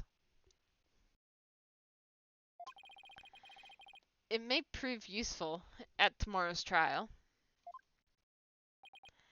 Good, because that's all I have to say about the matter. Thanks, and don't worry, we'll prove Juniper's innocence. You'll see. Heh, I can't say you two inspire much confidence.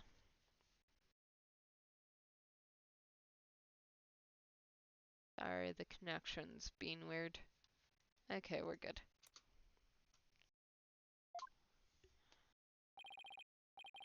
Okay, Athena, what's next? Well, I think I've talked to everyone who is somehow linked to the case. Okay, maybe it's about time we wrapped up our investigation. Oh, wait, we haven't met with Junie yet. Yeah, you're right. Let's head over to the detention center. Okay, detention center.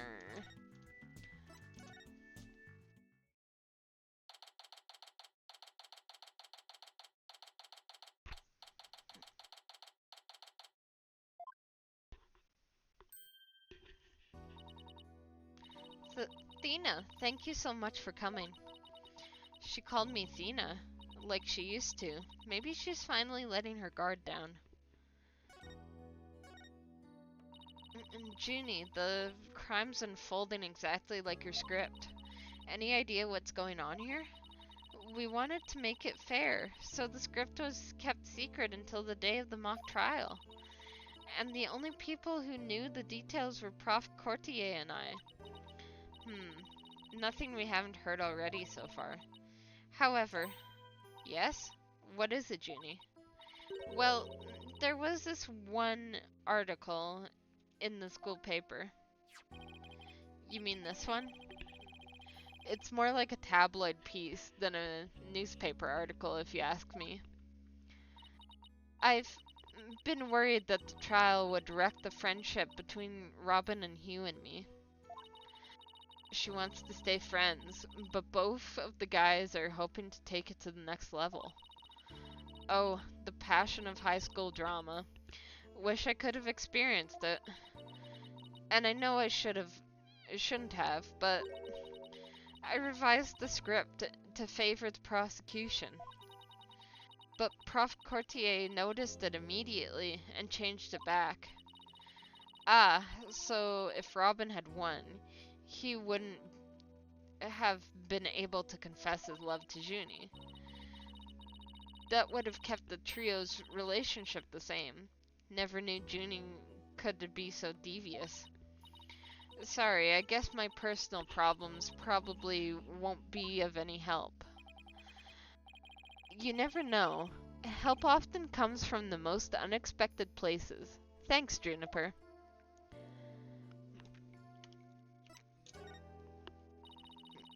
I was wondering about that awl you had on you when you were arrested. Detective Fulbright, we found this on the suspect's pocket. What? Why, there's blood on this. That's evidence we made for the mock trial. A mock trial? Never heard of such a thing, but it sounds fishy to me. Real fishy. It was the murder weapon from the mock trial. Prof. Courtier and I were preparing it in the art room until the day before the trial. I didn't even realize I still had it on me until I was arrested. Then we've nothing to worry about. There shouldn't be any way to link it to the crime. Still, that blood red color on the awl bothers me. Wasn't it just paint or something? He's the Fine Arts Club advisor. And since that key was there in the dressing room, I thought she was the one who had painted the all to look like it had blood on it. After all, she's always insisted that the props should be realistic, so the all suddenly shows up on the day of the trial with what looks like blood on it. I have a real bad feeling about this. Me too, but let's not jump the gun on this.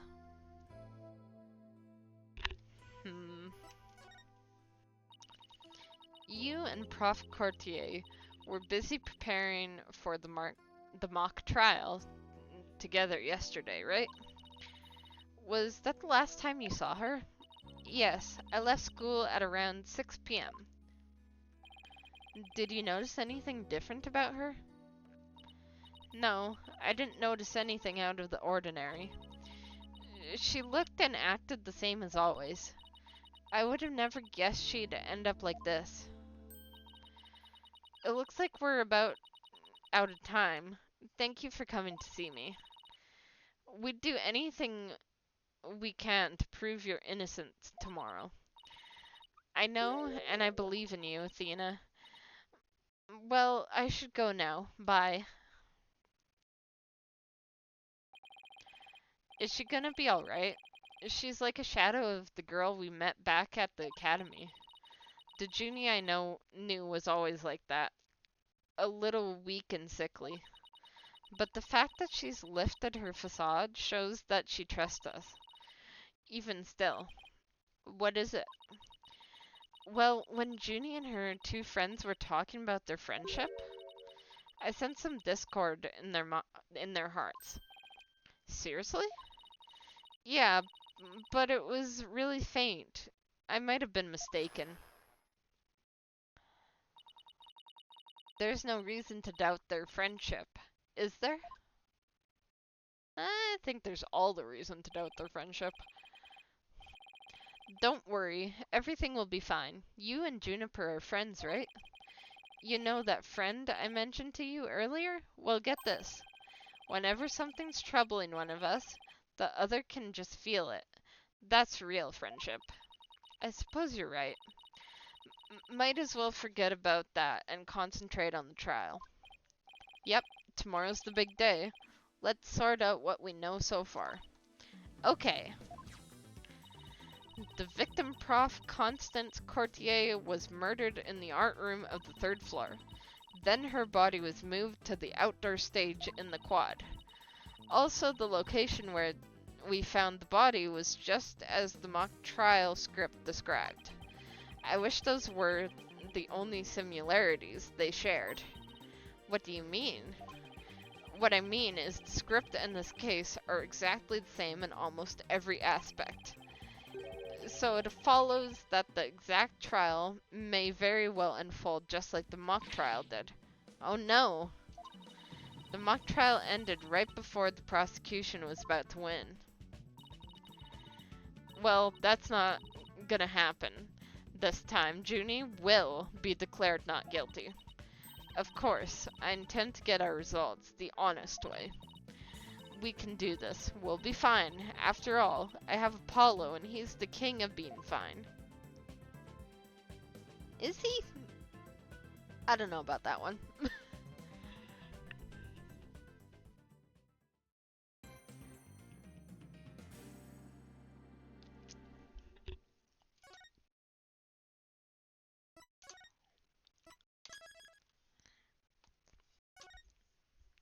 Alright. Yeah, let's continue for now.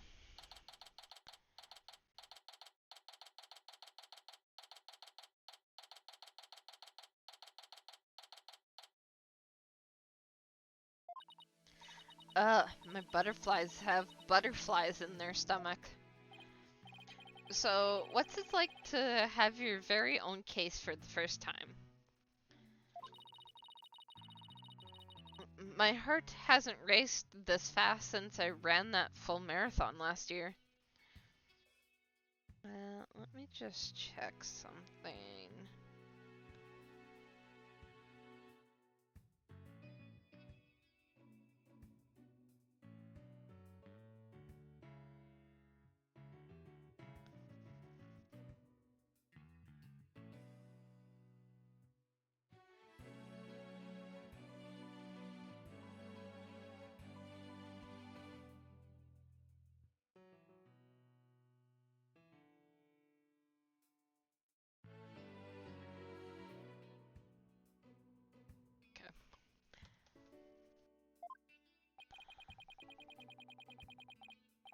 If it keeps up, you might get a lawyer's high. You know, like a runner's high? Relax. Everyone's nervous their first time. So, my fears weren't unfounded after all. Today's prosecutor is so terribly brutal. And willing to use any means necessary to win a conviction. There's that the end justifies the means concept again. Now that it has come to this, we have no choice but to fight fire with fire. The end justifies the means. Yeah, I don't think so, buddy. Can you please put that smile away? I wish he'd stop saying that. That's your method, Professor. I'm going to defend Juniper in my own way. But Miss Sykes, just yesterday you told me. As a lawyer, what is it that you treasure beyond all else? Heh, that's an easy one, Professor. Seeking justice for my clients. But if this trial proceeds in the same manner, that ends in the same way as the mock trial, would you not lose everything you've worked so hard to gain? Well, I'll have to make sure that doesn't happen, then won't I? My, but aren't you a stubborn one? Well, I suppose you will have to learn of your own inefficiency the hard way. Grr. Forgive me, Prof. Means, but can we just leave it at that? Oh dear, please forgive me. It's just, I wish to protect Juniper by all means I can. You know, every time he smiles like that, I just don't believe him. I do too, but now, if you would excuse me. Thanks to him, I'm feeling even more pressure than before. Don't let it get to you, Athena, and don't forget to keep smiling. I'll be fine. And I haven't forgotten what Mr. Wright said. The worst of times are when lawyers have to force their biggest smiles. The trial is about to begin. I'll show you to the courtroom, if you please. Apollo, I'm counting on you to support Athena this time. Okay, Mr. Wright, leave it to me. That's right, I have Apollo to back me up. Junie's fate rests in my hands. I won't rest until she walks free. Let's do this thing.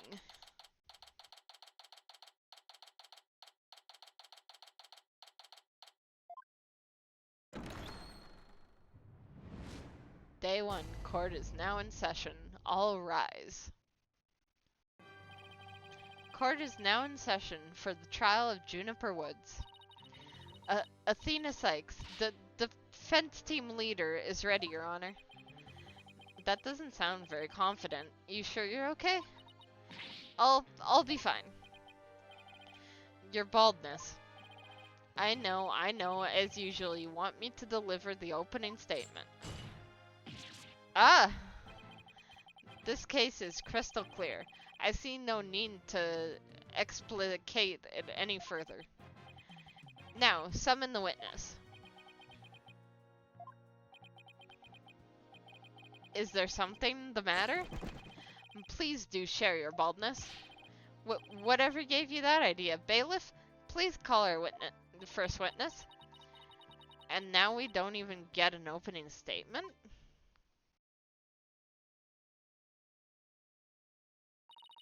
Detective Fulbright. He and the prosecutor Blackwell have become quite the team.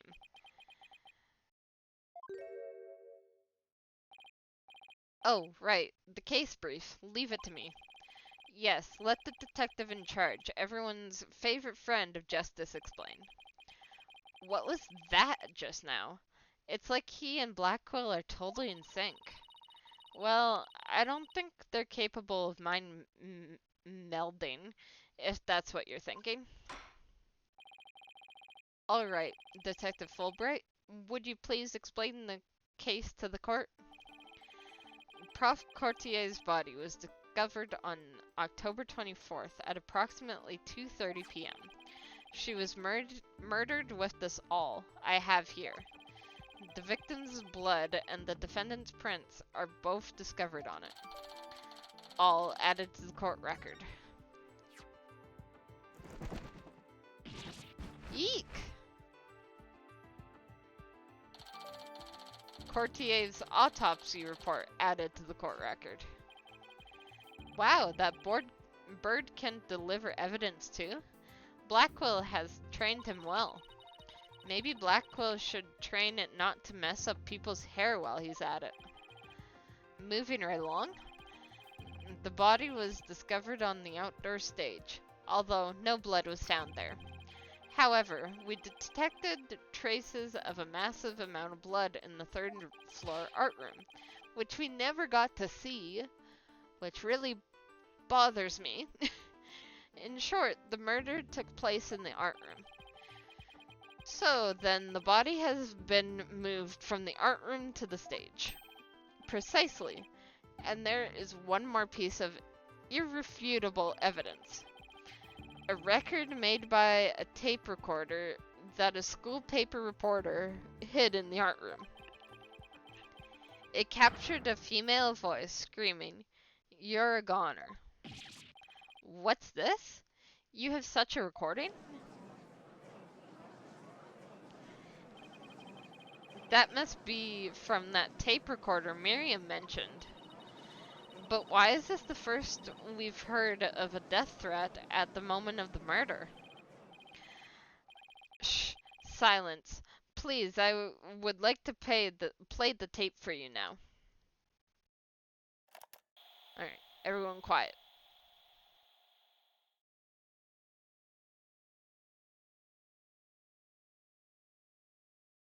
You're a goner.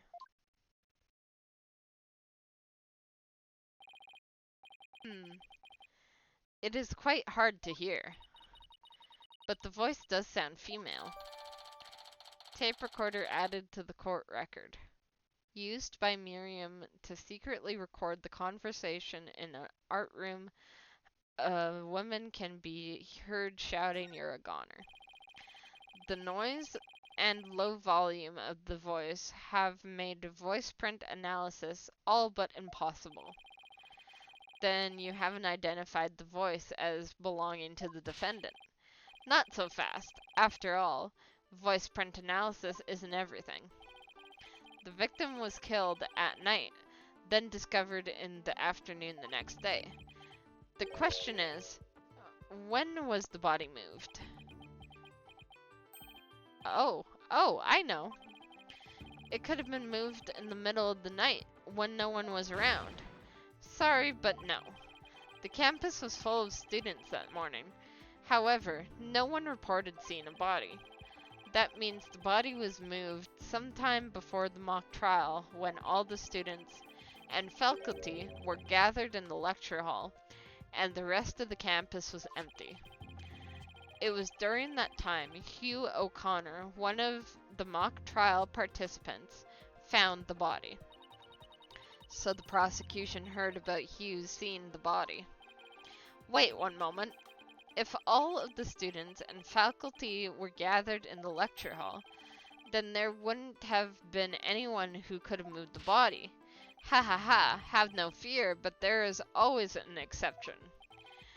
An exception? The 3 mock trial participants were standing by in individual dressing rooms.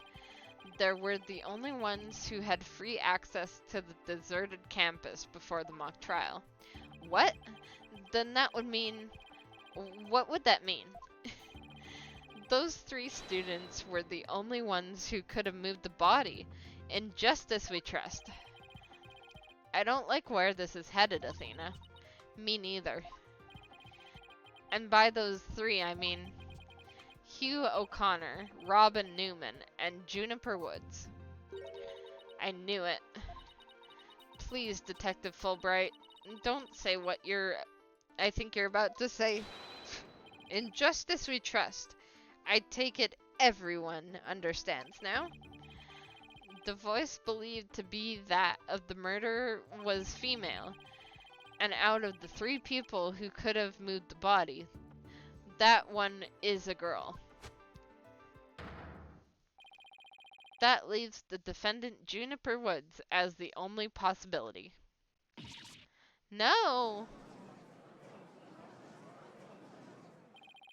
Impressive. He has you on the ropes even before any cross-examinations. You could at least pretend to be upset for me. Splendid job, Fulbright. That could not have made it any clearer. Feel free to anticipate a salary raise next month. Ha ha ha ha. I don't do this for the money. It's all about justice. In justice we trust. Humph. Not only a half-wit, but a perennial stick in the mud you are. I guess neither the carrot nor the stick works on Detective Fulbright. Now, bailiff, please bring our next witness to the stand.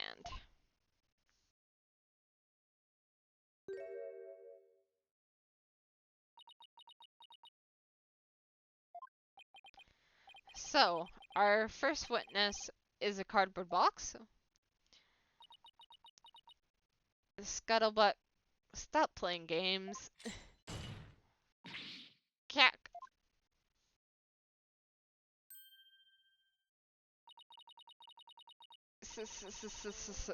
Stealth mode deactivated. Oh my, the box has hands. Smile, Your Honor.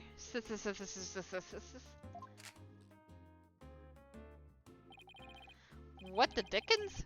I've just had my picture taken. Miriam Scuttlebutt, senior at the Legal Academy. I'm a reporter on the judge, of course.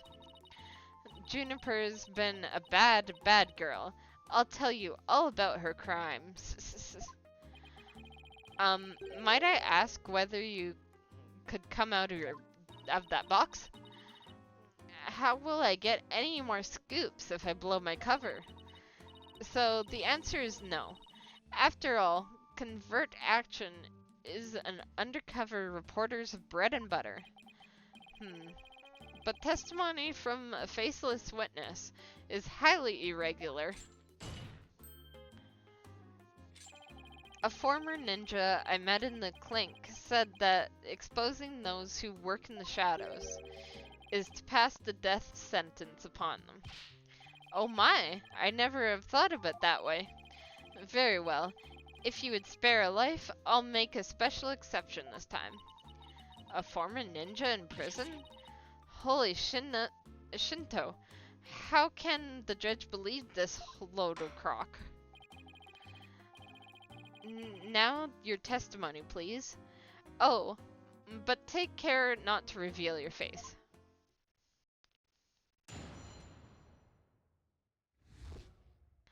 The similarity of the case and the script. The murder happened exactly like Juniper's mock trial script. Up until the mock trial began, only Prof. Courtier and Juniper knew the script's content. But Prof. Courtier's sudden decision not to use the script sparked Juniper's murderous rage. Juniper has to be the killer. She has a motive, and the murder is just like her script.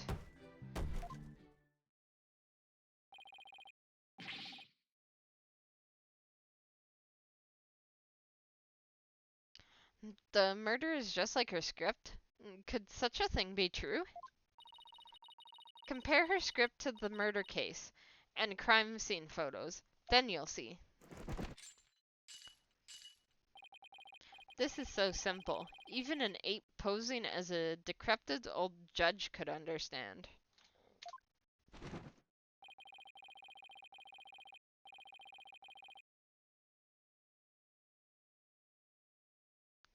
Only the victim and the defendant were privy to the script.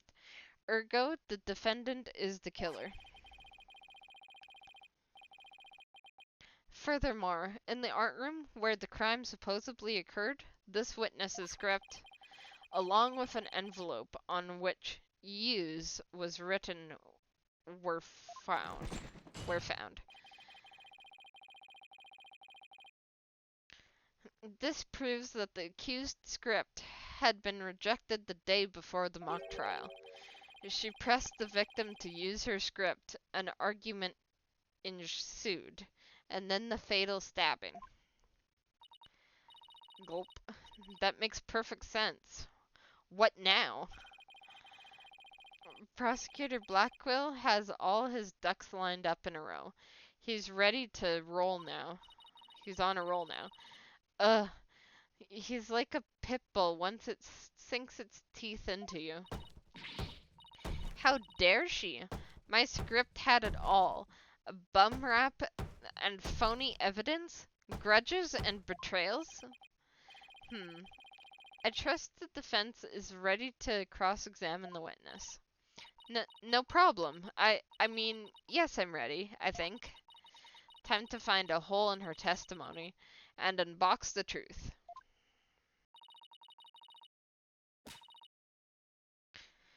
I've seen it done over and over. I know how to do this.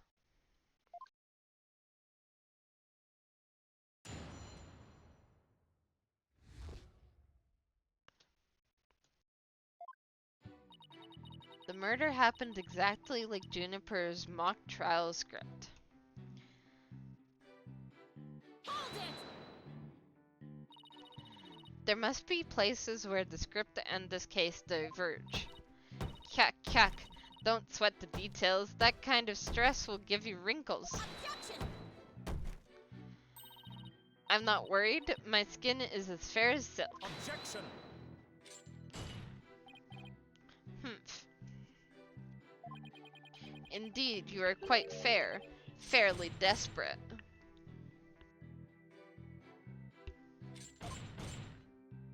Objection! What did you say?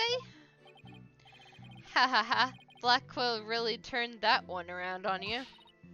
Tisk, whose side are you on? Hurry up and think of a clever comeback. Whoa, easy there, Athena.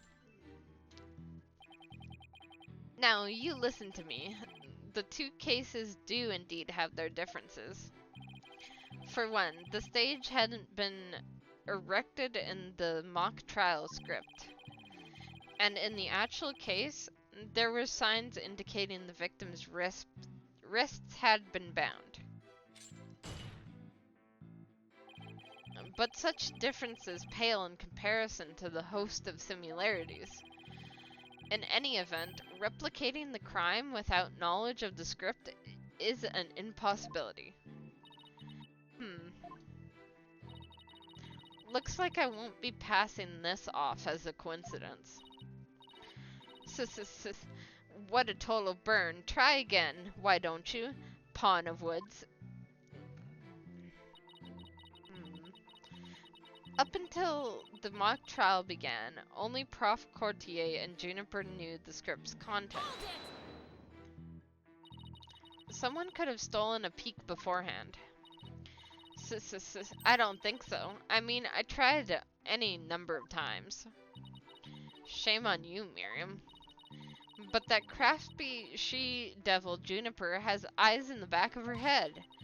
What chance does your average person have if an undercover reporter like me failed? Interesting point, still. Miss Scuttlebutt, wouldn't you get in trouble later for admitting to such underhanded tactics? Why, I plead entrapment. How is your blurting out your own crime entrapment? Cack. But you haven't scooped me yet. They were all set to use Juniper's script. But Prof. Courtier's sudden decision not to use the script sparks Juniper's murderous outrage. Hold it! How do you know that Professor Courtier wasn't going to use her script? There in the art room where the Highness act took place. An envelope marked Use in Miriam Scuttlebutt's script were found. Evidently, the script that was going to be used belonged to the girl in the box over there. It's only natural that my script would have been accepted and hers rejected. I introduced all sorts of brand new concepts, including bribery and fake evidence. It was a cut-edge script portraying a courtroom battle in the dark age of the law. I can't help but feel Prof. Courtier went out of her way not to use it. But Juniper, she used some devious underhanded tactics to get her script chosen. That's why her script and not my masterpiece was used in the mock trial. How's that for an explanation? Not great. Honestly. Juniper has to be the killer. She has a motive and the murder is just like her script. Anyone who saw the mock trial could have recreated the crime. After they saw the mock trial, they could have easily staged the body just like the script.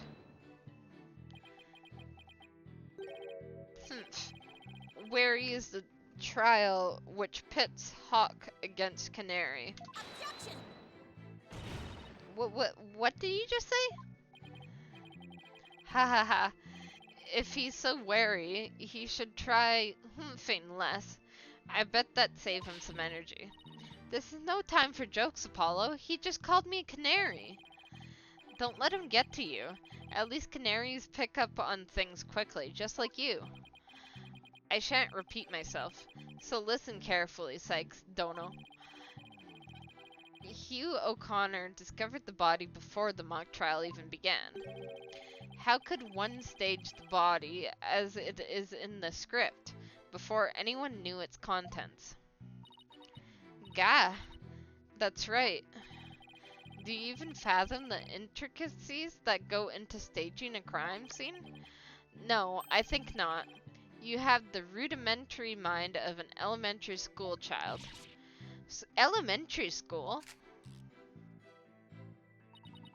Reporter's testimony throws attorney Athena Sykes for a loop.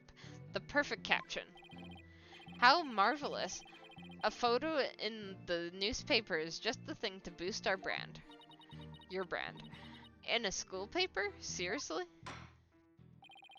I believe you've pressed the witness more than enough, Miss Sykes. Now, do you see clear-cut my cases? Take it now, and in that fair, desperate mind of yours.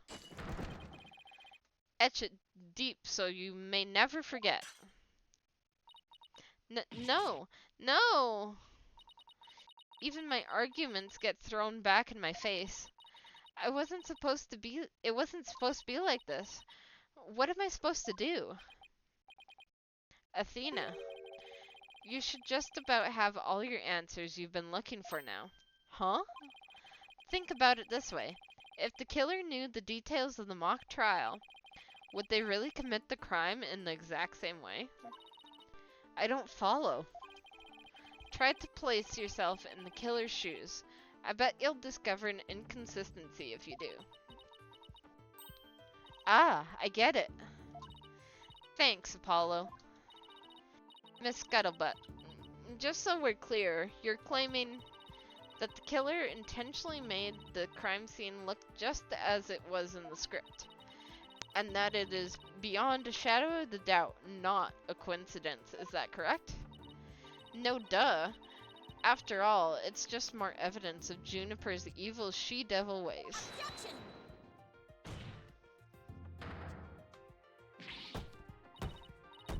Kyak, what'd I say? What'd I say? Our client made the crime scene look just like the script. Something known only to her. What would be not just foolhardy, but completely irrational. What do you mean? Yes, Miss Sykes. Please tell the court what you mean by irrational. It wouldn't make any sense for Junie to mimic her own script on purpose because it would mean leaking the script, make her the culprit, make her the culprit. The murder scene was the same as it was in the mock trial script. That in and of itself is irrational. Cack. What's wrong with them being the same? Yes, Miss Sykes, care to explain what you mean? Okay, let's say, for argument's sake, that Miss Woods was the killer. If so, then, what reason would she have to intentionally make the actual murder mimic her own script? That's easy. She was admitting that she was the... That's right. If she had really done that, it would have been like proclaiming to the world that she was the killer. So what we actually have here is evidence of someone trying to frame our client.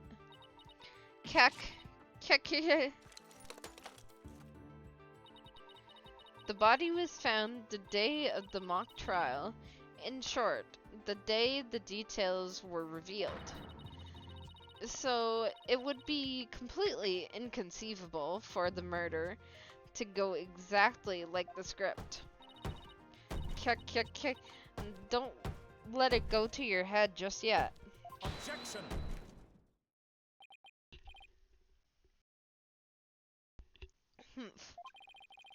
It would seem Justice Dono's comrade in arms has finally drawn her sword. However, the blade is dull, and it shall remain so until you master its use. Enough with the stupid sword metaphors already. There is a perfectly good reason for the inconsistency of which you speak. Reason? What reason? Must I spell out everything? Humph. You are what people today call high maintenance. The accused had intended to stop the mock trial, and in that event, nary a soul would have been the wiser to the similarities of the case and script. No, the mock trial was only stopped after the body was accidentally discovered. Objection! Our witness here had also discovered the body. In fact, she was led to our dearly departed professor by the accused herself. What? Miss Scuttlebutt saw the body too? Precisely, and with the discovery of the body, the mock trial ought to have been cancelled. You know, these students are horrible. They see a dead body and then they don't report it? Like, what the heck? Wait, so you didn't call the police? Nope, I kept it secret for my big scoop. Like I said, horrible. You can't do that. I made her pay long and hard penance for her sin. Did I not, my little box top? Cack. Compared to the work of a war correspondent, the sheer terror of that was... Yeah. Geez, I wonder what the Twisted Samurai did to her. Block off all the holes in her box? And spin her like a top while Detective Fulbright cackled in delight? That sounds more nauseating than scary. Enough jabbering. Witness, continue your testimony. Sure, Mr. Samurai. I'm ready to finish off that she-devil.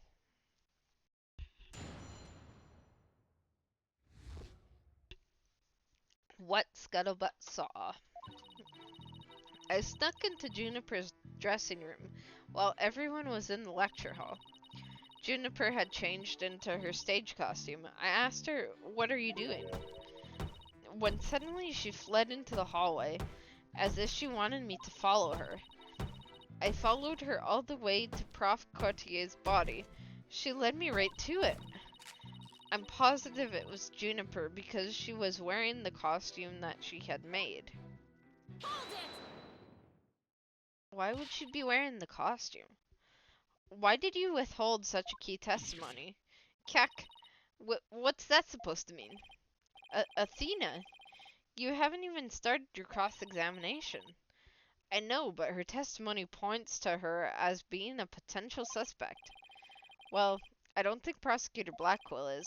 No, wait. I bet he's already thought of that. The witness left the lecture hall to sneak into Miss Wood's room before the mock trial. That means she, too, could have moved the victim's body.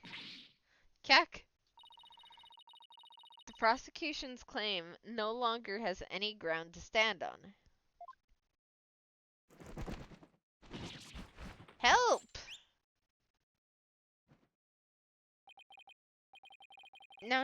No need to ruffle your own feathers so. When you squeak like a little brat, it agitates Taka. Do you want him to peck your eyes out? No thanks. You listen here. The witness has a perfectly good alibi. Oh yeah, I do. Around the estimated time of death. I was at undercover reporter class. It's right near my home. Undercover reporter class? The proverbial rug has been pulled from under you. The witness could not be the killer. The defense must look before leaping, or at least make sure the rug's secured to the floor. I tried to warn you.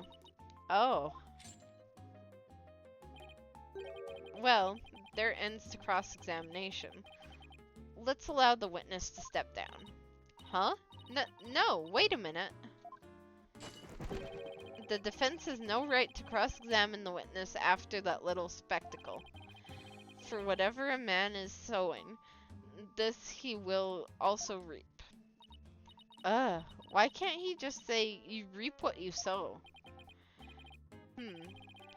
Very well. If the cross-examination is over, I suppose the witness may go home. Perhaps spend some time in her lovely box and recover from today's stressful events. Don't you worry about me, Your Honor. There's no rest for the wicked. Or journalists, either. My third eye always eyeing a scoop. Okay, why are you not in, like, journalism or something instead of judge? Judge school. She's always eyeing a scoop.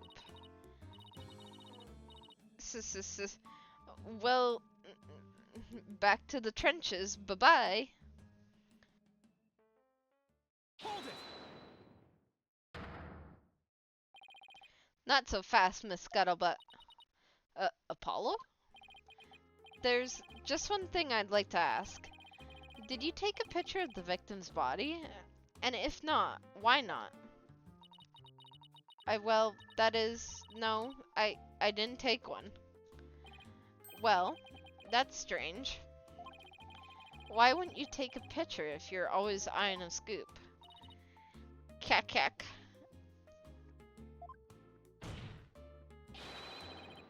Did you or did you not really see the victim's body? Kak. It's not like actually I saw it, but what the devil? Did you hear that, Your Honor? The witness didn't actually see the body. That completely overturns the prosecution's claim that the witness was led to it. Justice Dono, you dare bear steel at me again?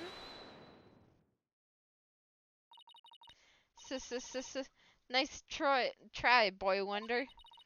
But what if I didn't see the body? The fact remains that Juniper led me there. Feast your eyes on this.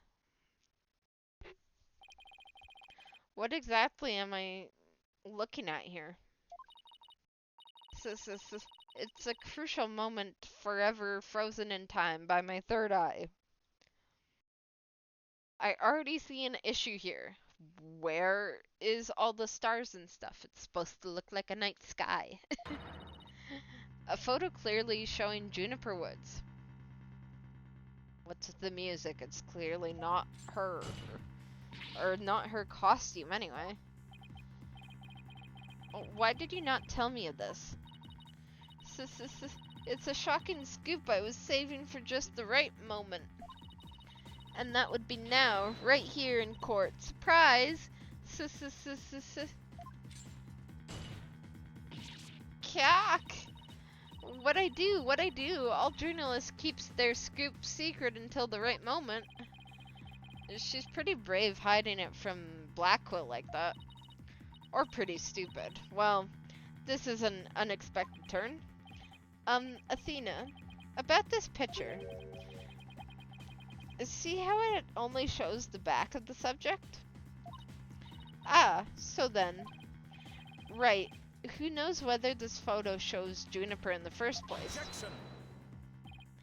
Objection! A completely irrelevant point. What is relevant here is there is someone who did try to lead the witness to the body. Take a gander at this. The route by which the accused escaped. The witness pursued the accused this way, after she fled the dressing room.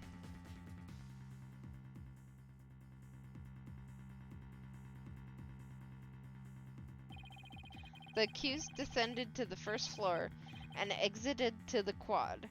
Then what, Carton Cretin? Then I tripped and fell. Caught my knee on my own box. She stayed under the box even while running after someone? It sounds difficult. Recalling that the body was already there, for Hugh Connor had already seen it. She was trying to show someone the body, because she wanted to stop the mock trial. Huh? But if the facts have changed, that's all the more reason to cross-examine the witness. The defense has a point here. There. Very well. You may proceed with your cross-examination. It seems Justice Dono has saved your pretty little hide, missy. For now, at least. Phew. Guess I pulled that off somehow. Thanks, Apollo. You're a lifesaver. Incidentally, my compliments to the witness for her very fine box. It's primo cardboard, lovingly selected from among many. Cack. Tell another lie or hide another fact from me, and I shall put it to the torch. Cack. Please, anything but that. I think it would be more eco-friendly to recycle it, but that's just me. Alright, Miss Sykes. You may cross-examine the witness.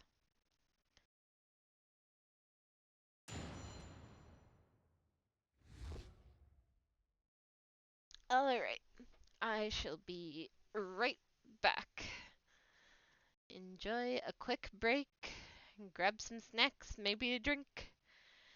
And I'll see you in a moment.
I snuck into Juniper's dressing room while everyone was in the lecture hall. Juniper had changed into her stage costume. I asked her, "What are you doing?" When suddenly she fled into the hallway, as if she wanted me to follow her. I followed her all the way to Prof. Courtier's body. She led me right to it. I'm positive it was Juniper because she was wearing the costume that she had made. She keeps saying that it was Junie, but she didn't even actually see the body. Yeah, but Blackwell's assertion takes that into account. So even if I press her on never seeing the body, I won't be able to overturn this testimony. Well, whoever it was that was fleeing, Miriam never did see their face. So I'm wondering why she thought it was Juniper. Try thinking along the line and see what you come up with. Got it. I snuck into Juniper's dressing room while everyone was in the lecture hall. Juniper had changed in her stage costume. Okay. Suddenly she fled. I followed her. Positive it was Juniper because she was wearing the costume that she had made. But how can you be positive?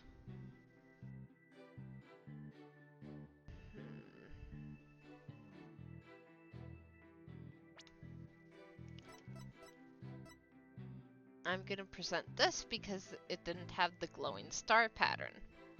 Objection!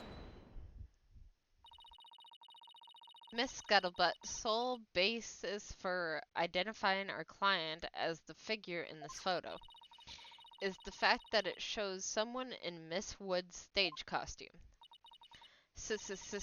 Well, it is Juniper's costume, so that must be Juniper in it. It's clear cut. No, that's where you're completely mistaken. What? This is a design drawing of our client's stage costume.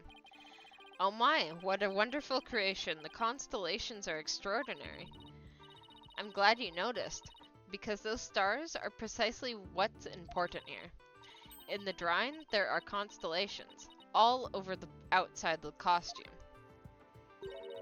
But there are not a single star on the costume in the photo. Oh, then that means, what exactly? Your Honor, there were no other blue costumes at the scene, which leads me to believe that the figure in the photo was wearing our client's costume inside out. Okay, that's what I started to think, but then I was like, there are overturned pieces of it in the photo, and I don't see any stars peeking out, but that was my first conclusion. But why would Miss Woods make a mistake like that? Well, it's not really a matter of why, but rather who made the mistake of putting it on inside out. Kek. Wait, you're not suggesting. That's right, I'm glad you're catching on. The costumes designer wouldn't have put her own costume on inside out. Kek.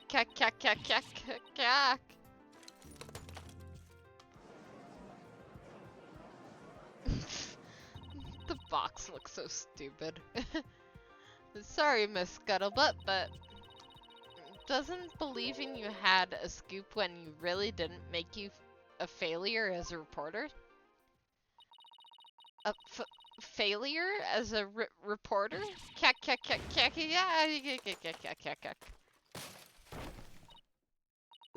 Oh. Ah. Why, hello, Miss Scuttlebutt. So nice to meet the woman beneath the box. You didn't see nothing. Objection! Now, I would have you stop right there, Sykes-Dono. For it is the why of the matter upon which I would have this court focus. What do you mean? Miss Juniper Woods. Yes? What were you doing on the morning of the mock trial? I was in my dressing room, painting my costume in fluorescent paint. Fluorescent paint? My drawing shows twinkling stars on the costume. I was gonna make the costume shimmer like that by painting the inside fluorescent. Floor. What was that again? Fluoride? Did your costume have cavities? Not fluoride, fluorescent. As in glowing. The paint would make it glow in the dark. Yes, so we applied that to the inside of the costume and then I let it dry for a while because I heard it takes a long time. So I put the costume on my mannequin, inside out. Inside out? So then, this is a photograph of the inside out costume taken in the dark. You can see there are a heavy layer of paint over the entire inside surface.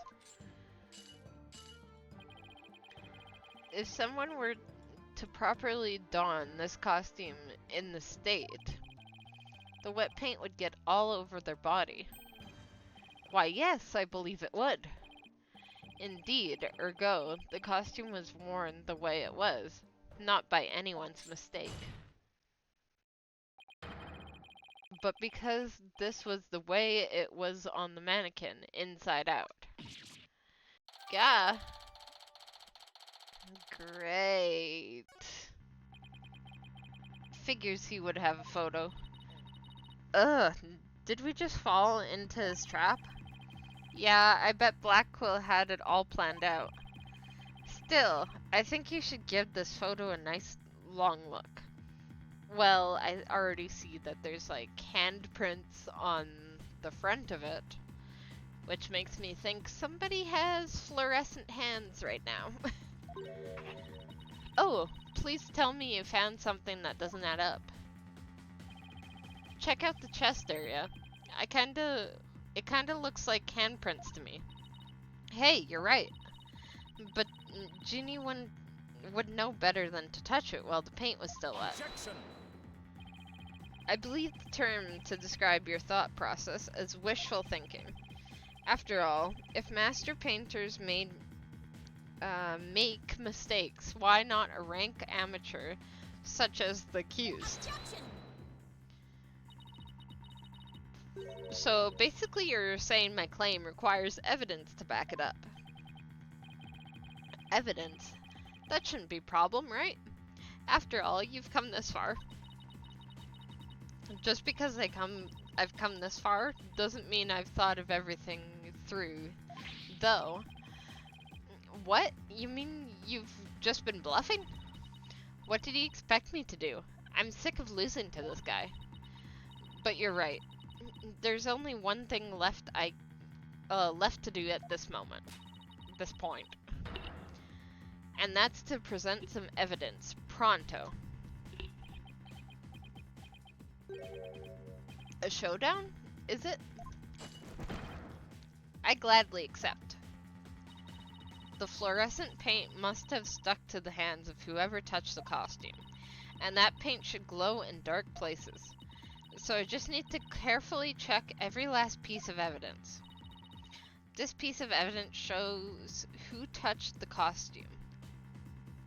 Who touched the costume? Touch the costume. Oh, this one! Take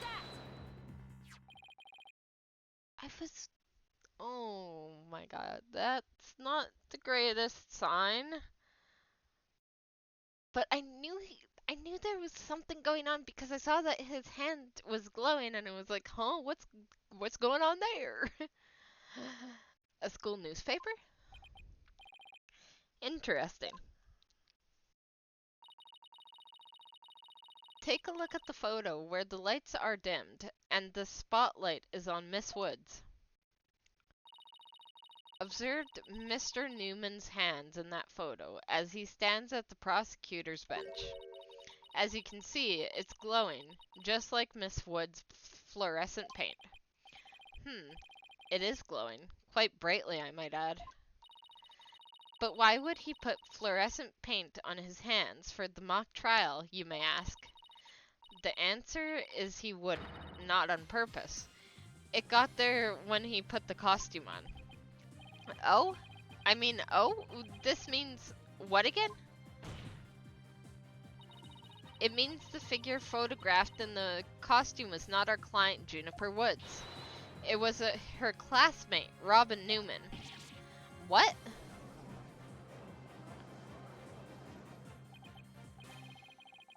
Okay, I'm glad I figured that out, but where does this even take us? To think you were actually able to prove that. Well, you never know what's going to happen next. That's the thrill of the courtroom. So then, does that mean that Robin is our man? I'm not gonna jump to that conclusion just yet. Well, that's certainly how it looks. Very well. Robin Newman it is. He is here in the gallery, I trust. Show yourself. I challenge you to a duel.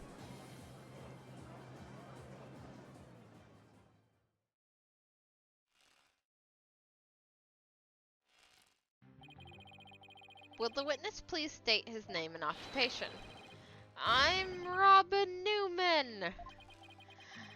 I want to become a great artist. I practice day and night, yeah? Okay. Again, I don't know if these people are in the right professions. Then I don't know if he should be in pottery either. No, that's not right. Art's gotta be sincere, man. So, for occupation, should we put down budding artist? No! Themis Legal Academy, Senior, Prosecutor course. This brace is proof of my masculinity. I've been training to be a prosecutor for 18 years. That doesn't sound right. He doesn't look that old. Ahem. I assume you will be cleaning up the pottery you just smashed before you leave today? Ah! Oh man!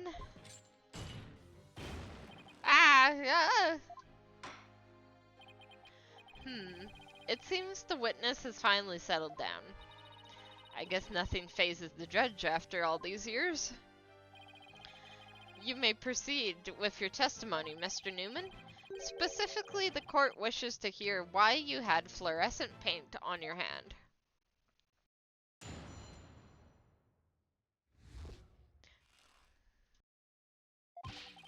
I went to see Juniper in her dressing room, but she wasn't there. When I walked by the frilly costume, I was like, whoa! The mannequin it was on, it was about to fall on me. I got that paint on me when I caught it, but I never put it on. That's just stupid. Hold it! Your Honor, I recommend a short therapy session for the witness. Well, Mr. Newman does seem particularly agitated, but... no! Not again. What's his problem? I sensed it the moment Robin took the stand. The discord in his heart. So, you think he might be hiding something? Probably. You ready, Mr. Newman? Let's see what the mood matrix can do for you. Yeah, mood matrix time.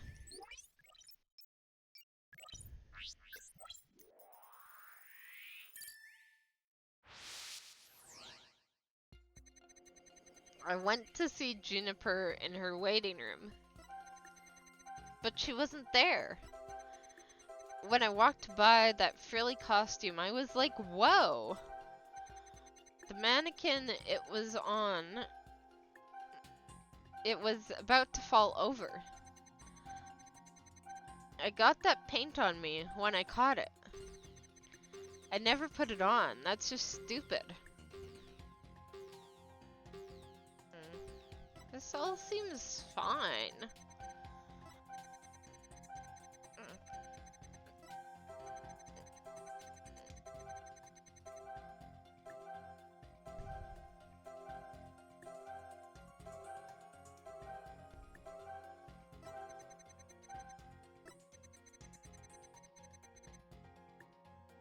Okay, well, maybe this one? It's like 2 going on. Let's see. Q.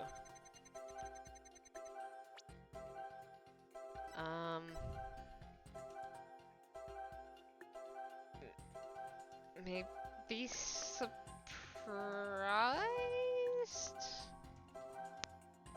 He says he got excited. Which I guess would be that, so maybe this one? Mr. Newman, this emotion is inconsistent with your testimony. What are you talking about? It is not true. My only emotion is testosterone-fueled stubbornness. Yikes. I wouldn't really call that an emotion. Wonder where I went wrong. We'll try again. Bring it on. 1,000,000 times. Okay.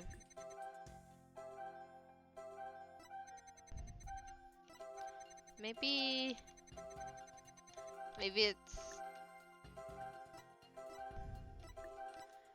this one then? Okay, there we go. When you mentioned the stage costume, I sensed a sudden, powerful feeling of joy. Would you care to explain, Mr. Newman? Wait, what? Why would a frilly scarf thing and a long skirt make me feel like that? I don't know, but you seem awfully interested in that costume for some reason. You didn't happen to put it on, did you? Oh, I see. Like I'd be into that kind of thing. I'm a dude, and I'm into braces. I don't think Robin's actually got a thing for Juniper's outfit, do you? Oh, come on, isn't it obvious? You're enjoying this a bit too much, Athena. No way, man! The mannequin came falling toward me, so I stuck out my hands to stop it. End of story. That's a new piece of information. Time to run an update.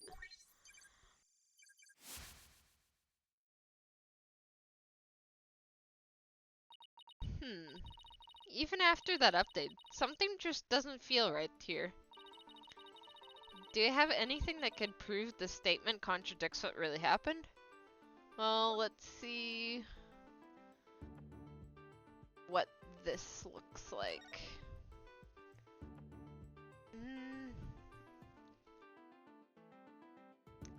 Those look like thumbs on the outside, like putting it on, not really catching it. You said the mannequin came falling toward you, so you stuck out your hands out to stop it.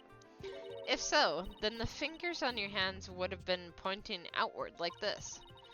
But that's not what the handprints show. In fact, this looks more like you just your thumbs and the base of your palms. Why in the world would I leave such weird handprints? You know why. You left them when you went to adjust the scarf after putting it on. Just like the model in this drawing. Whoa! Why don't you just admit it, Mr. Newman? You did put the stage costume on, didn't you? And you really do like Miss Woods' clothes, don't you? Fine, I admit it to putting the costume on. But I don't like girly clothes, man. Yes, new information to plug in. Time for another update. Alright, I snuck in knowing the costume was in there. My heart was pounding, even though I'm a guy.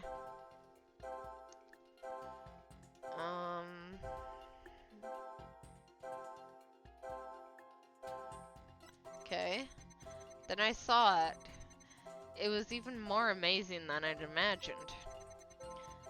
I was like, whoa, I'm a guy, but I got all excited. Why are you upset then? There, another emotion that doesn't fit. So what? You're really starting to get on my nerves, man. Mr. Newman, you got excited when you put the costume on. But you also felt sad. Who cares? If I felt sad, it's no big deal. Okay, Mr. Newman, out with it. Why did you feel sad?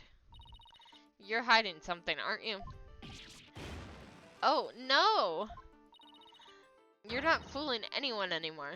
Now, tell us why you were sad. Okay, fine. If you're gonna put it that way, I'll tell you. The reason I felt sad is...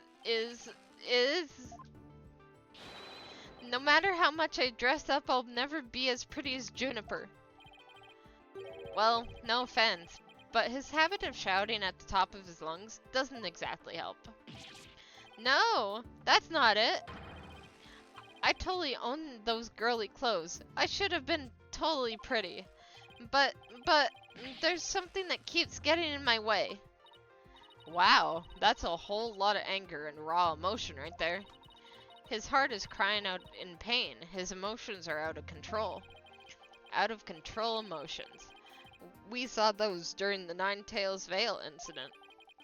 So, all we have to do is find the source of his uncontrollable anger, right? Right.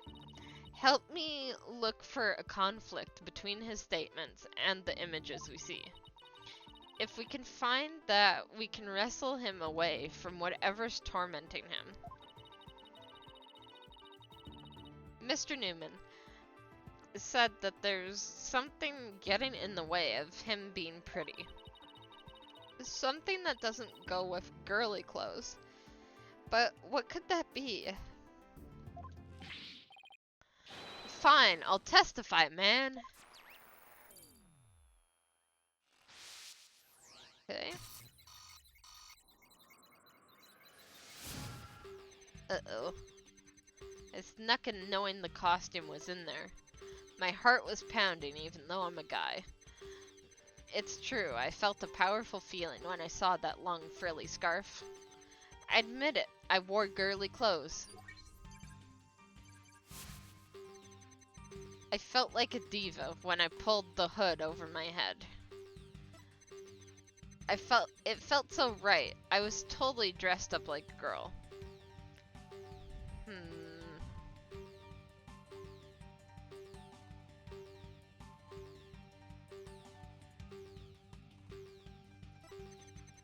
I felt like a diva.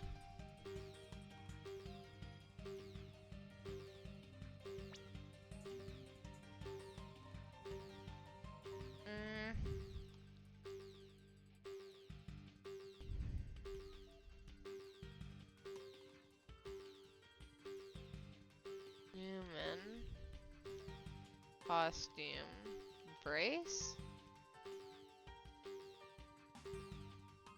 Oh, I can see that. Maybe that could make him... He keeps saying it's manly, and he wants to be pretty, it seems, so that would make sense.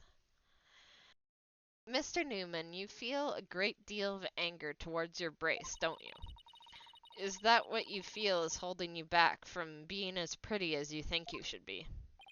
Huh? Huh? What? Mr. Newman, the truth is, you really want to take that brace off, don't you? No way, man. This is a symbol of masculinity. I could never take it off. Is it that you can't take it off, or that you don't want to take it off? Oh man, I should keep my big mouth shut. This is really weird. He exhibits intense anger towards his brace, which he calls a symbol of masculinity. But he can't take it off, not even when he's trying to look pretty. What could be the root of his complicated relationship with his brace? I have a feeling we're on the verge of uncovering an earth-shattering secret. Athena, you okay? It seems Robin is still hiding a secret. A big one. Bigger than the fact he's secretly jealous of Juniper's looks? Yes, at least I think so. No, it can't be. I just thought of something, but it's totally insane. Mr. Newman. What? I'm onto your little secret, and if I'm correct, it's not very little at all. It's huge. This sounds completely insane, but it's only possibility left. You want to be pretty like a girl. You hate girls. You're a girl.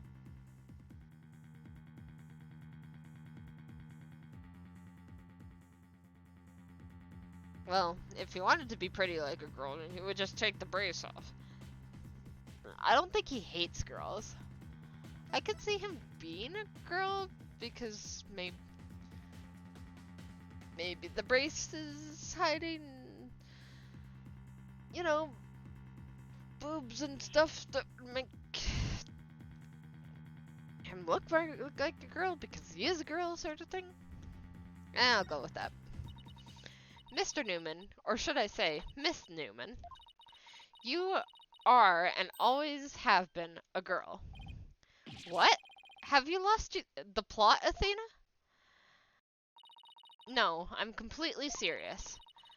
I don't have any direct evidence, but that's what Robin's heart is shouting out loud and clear. Hold it! I still think you've totally lost it. I mean, Robin reeks of testosterone. How could he possibly be a she? I, for one, have never seen a girl who shouts like a maniac all the time. Oh.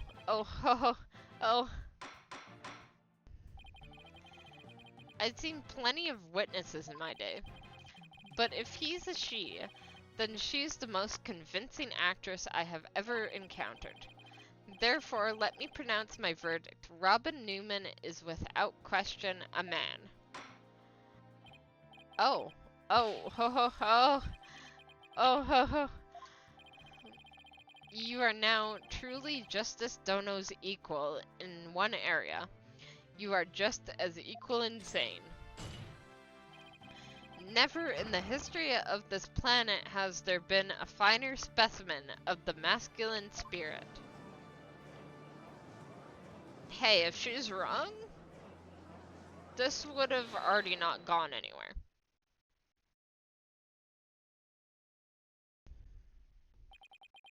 Oh. If you guys are done talking about me, I'm...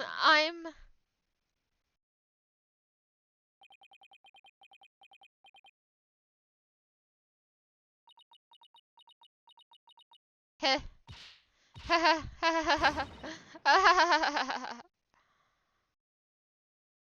Uh-huh.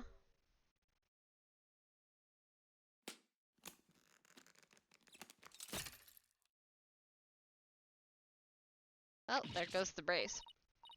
The brace, it's...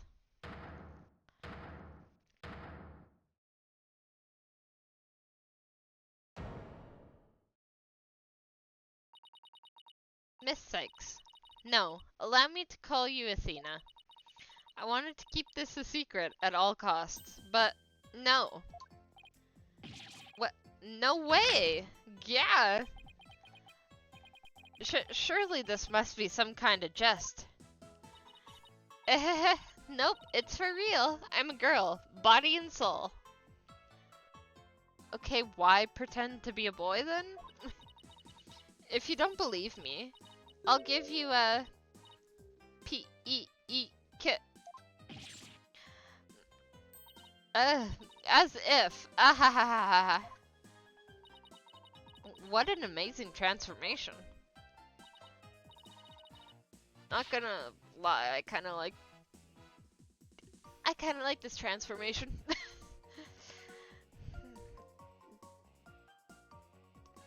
She doesn't seem as annoying anymore with the constant yelling. Well, all the discord is gone. The image is now complete.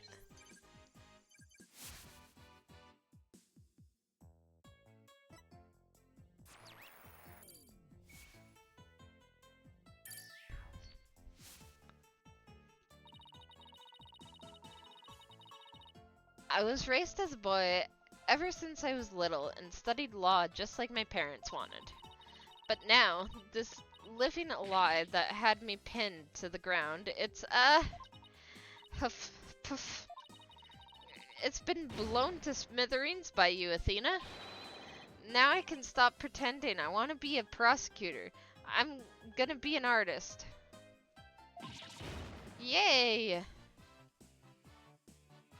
Well, at least somebody who I knew was in the wrong field changed their mind.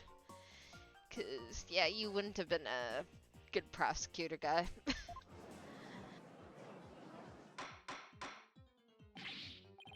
Order, order!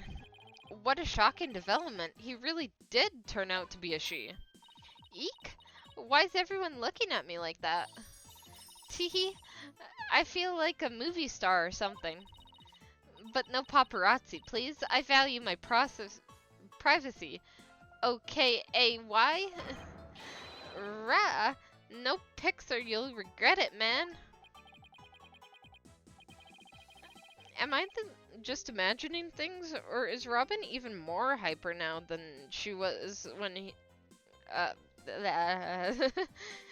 or is Robin even more hyper now than when she was a he? I don't know. Maybe it's because she finally got her troubles off her chest, literally.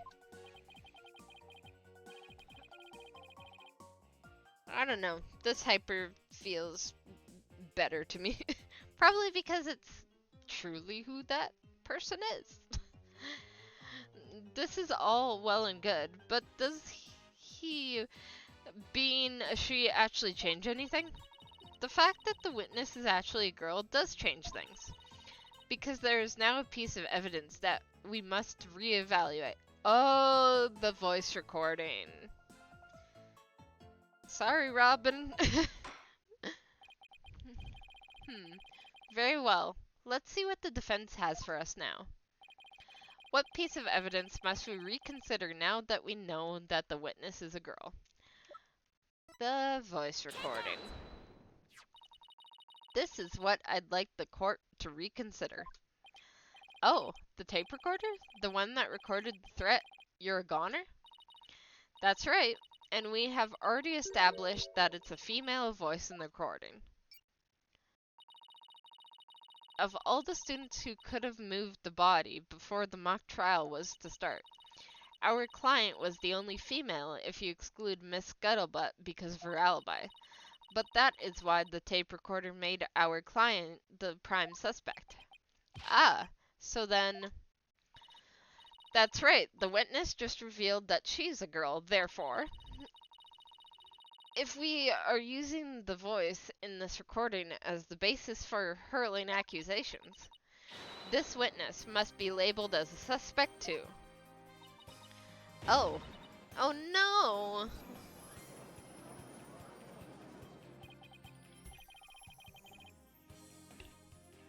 Wow, talk about a sudden turn of events. You've done it. You've found a hole in one of the prosecution's key pieces of evidence. Yeah, but wow, that was a lot of work for a single one. Objection! Not so hasty now. You're forgetting that only one person here was privy to the script. Ergo, Miss Juniper Woods is still a prime suspect. Objection! But Miss Newman hid the fact that she was a girl, both at the crime scene and in court. I'd say that puts her in camp suspicious. Eek! That's not nice, Athena. How could you accuse me of being a killer? I mean, I'm just a weak, innocent little girl. Just thinking about that murder makes me... Objection! Seriously? Suspicious is as suspicious does. Undoubtedly, the witness does have some sort of connection to this crime. Perhaps our newfound lady is merely feigning ignorance. We can summarize that she lent support to the principal offender, Juniper Woods, by leading Miss Scuttlebutt to the body that would make her an accessory to the crime. How can you say that? I'm not an accessory to any crime, Mr. Birdman. Objection! But Birdman? In any event, with the witness as an accessory, it explains quite a bit, does it not? Objection!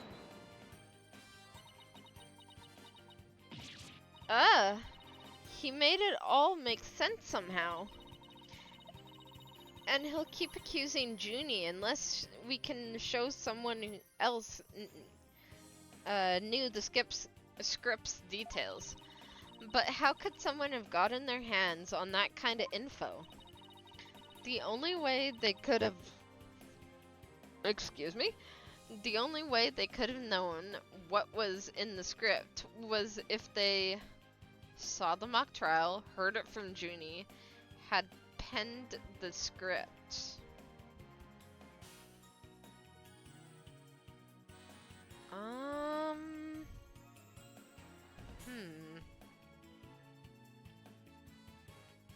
I guess just heard it from Junie. Because we've already saw the mock trial out of there because the body was seen before the mock trial. Heard it from Junie as a possibility. Had penned the script. We already talked about how she really guarded the script and nobody could get to it. So this one. Sorry, Junie, but you're not going to like this. Our client may have leaked the script's details to someone. What the devil? And I know I shouldn't have, but I revised the script to favor the prosecution. But Prof. Courtier noticed it immediately and changed it back. Miss Woods did not want Hugh O'Connor to win the mock trial. That's why I believe she leaked the details to the witness, Robin Newman. I get it. If Robin won, Hugh wouldn't have been able to confess to Juniper. Right? Junie was probably trying to keep their friendship from becoming awkward. Sob, sniffle. How could you, Athena? What you bunch of bull? I'd never heard a word about the script from Juniper. Never ever. Objection! You sure? Can you look me in the eye and swear you didn't? B.A.D., Athena. You don't have any evidence? Oh my god.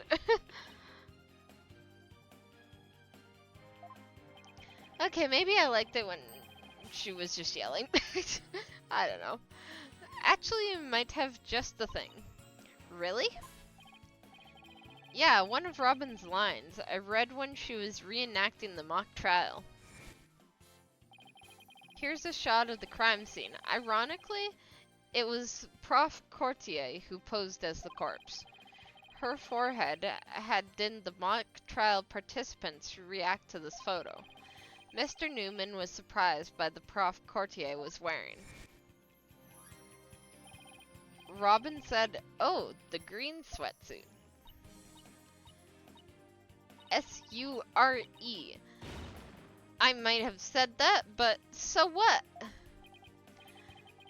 Well, think of it this way, Athena. Which way exactly?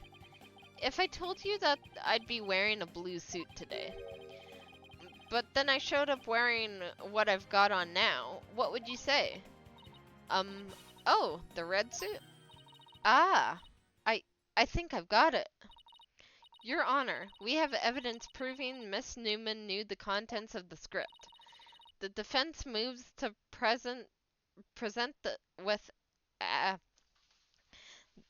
the defense moves to present said evidence to the court. Very well, Miss Sykes. Present away. This evidence proves that Miss Newman had prior knowledge of the script's contents.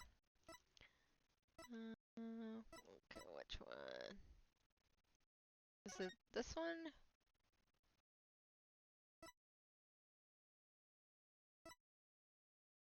Tree Club.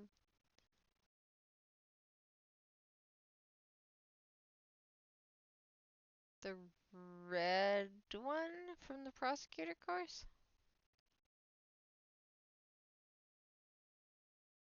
Is it that?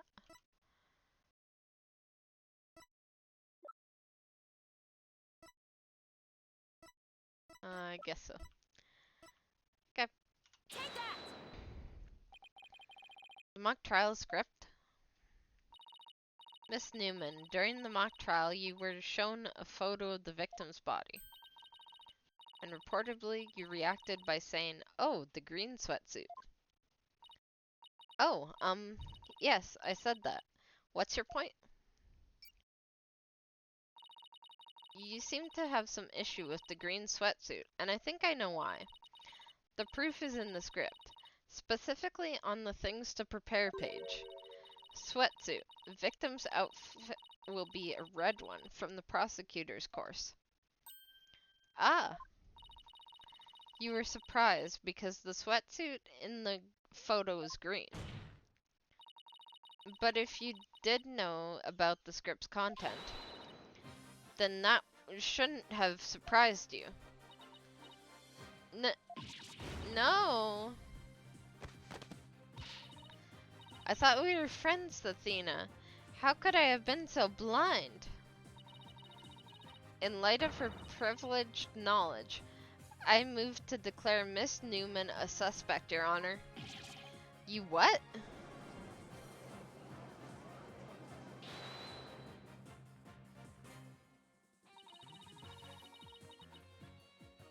If knowing script details makes me a suspect, then there must be others besides me. I mean, someone else could have seen Prof. Corte's note. Note? What note? The professor and Juniper were working together to prepare for the mock trial. But only one copy of the script was made to prevent it from being leaked. But that kind of gets kind of inconvenient, right? You're not seriously going to suggest. Eek! But it's the proof. Prof. Courtier did do exactly what you're thinking. She didn't write down any of the proceedings or the truth behind the case. But she did write a note to herself about the props and details about the victims. B-O-D-Y. Is that true, Miss Newman? If you don't believe me, send the police over to my house. Tell them to check the pictures on my camera. I thought it might give me an advantage, so I took a picture of the note. I'd say she's telling the truth. Wait a sec. If there's a note with details about the body, then that means there are others who could have made the murder look like our client's script. Yes, I believe you're right. Apparently this case isn't as clear-cut as Prosecutor Blackwell would have us to believe. This new revelation blasts a big fat hole in the prosecution's case. Oh-ho! Bully for you, Missy. But don't think this spells victory. And why not? The battle is still young, and my blade is now fully drawn. Between it and my next witness, your life will be forfeit. So put away your wooden sword. Another witness? And show me what you are truly capable of if you wish to live. You want it? Don't worry, I'm gonna bring it. I guess we haven't really talked to Hugh yet. Yeah, there we go. I already said I want nothing to do with this trial. How juvenile. It is not a matter of what you want, for you will cooperate, Hugh O'Connor. Prosecutor Blackwell, why have you called this witness? You will recall that the day before the mock trial, in short, the day of the murder, the accused testified that she left her home at around 6 p.m. Yes, my notes here do confirm that fact. Right, our client wasn't at the school at the estimated time of death, so she couldn't be. Objection! Yeah, that was but a fallacious lie. Or am I mistaken, Golden Boy? I've no intention of saying anything more now, if you'll excuse me. Hold. I am not through with you yet. Heh. It seems the rogue prosecutor has it out for me. Leave, and we just might discuss you know what. Ack. No, wait. You know what? I wonder what that is. One little statement and Mr. Cool loses it. What's that all about? I changed my mind. I'll stay and testify. Are you sure, Mr. O'Connor? Heh, the world of a genius is as good as gold. Let's get on with this. Hugh O'Connor, a senior at Themius Legal Academy. Lawyer course. How's that? Just fine. Your testimony then, if you please? You're up against the top of the class now. I'd be careful if I were you. I know Junie would never lie like that. That pompous schoolboy wouldn't know what hit him.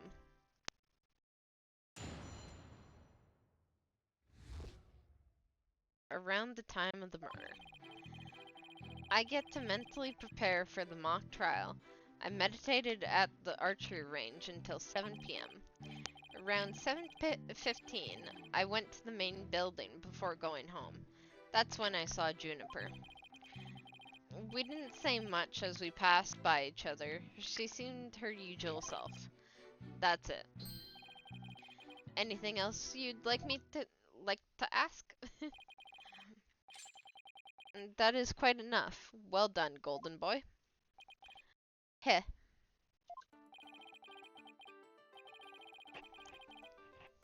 The final bell rings at 7 p.m., at which point the campus is a desolate place.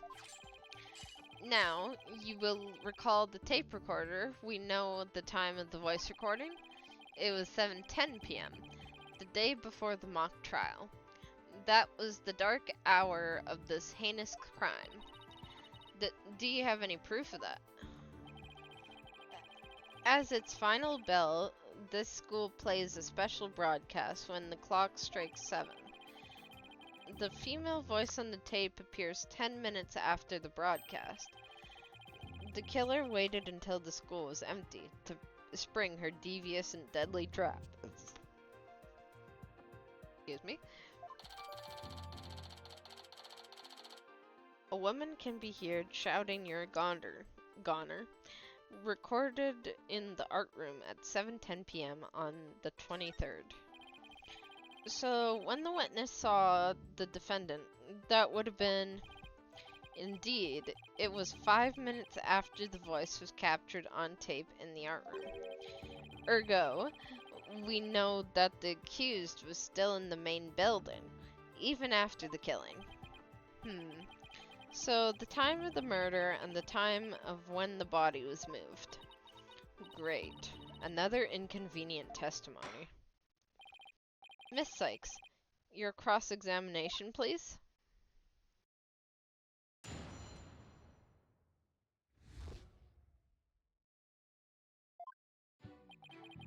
To get mentally prepared for the mock trial, I meditated at the archery range until 7 p.m. At around 7:15, I went to the main building. Before going home, that's when I saw Juniper. We didn't say much as we passed each other. She seemed her usual self.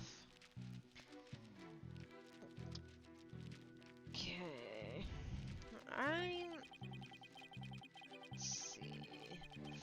Round 15. Get mentally prepared for the mock trial. I meditated at the archery range till 7. Till 7.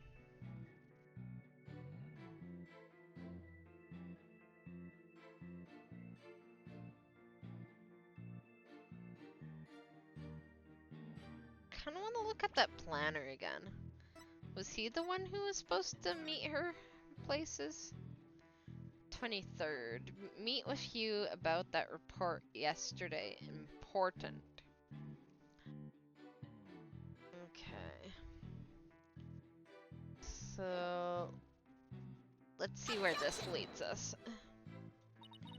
This piece of evidence clearly reveals the inconsistent... Okay, no. Something about that.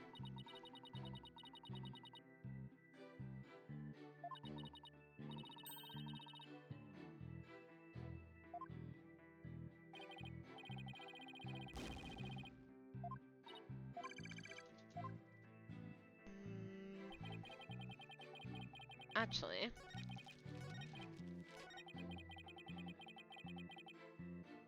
I'm gonna press this, because maybe I have something to ask. Alright, I'll take you up on that kind offer. I expected as much, so go ahead, ask away. Mr. O'Connor, I want to ask you, did you go to the art room? Why did you stay past the last bell? How did you prep for the mock trial? How did he prep for the mock trial? Please, tell the court what you were doing on October 23rd, the day of the mock trial. Heh, that's an easy one. Nothing in particular.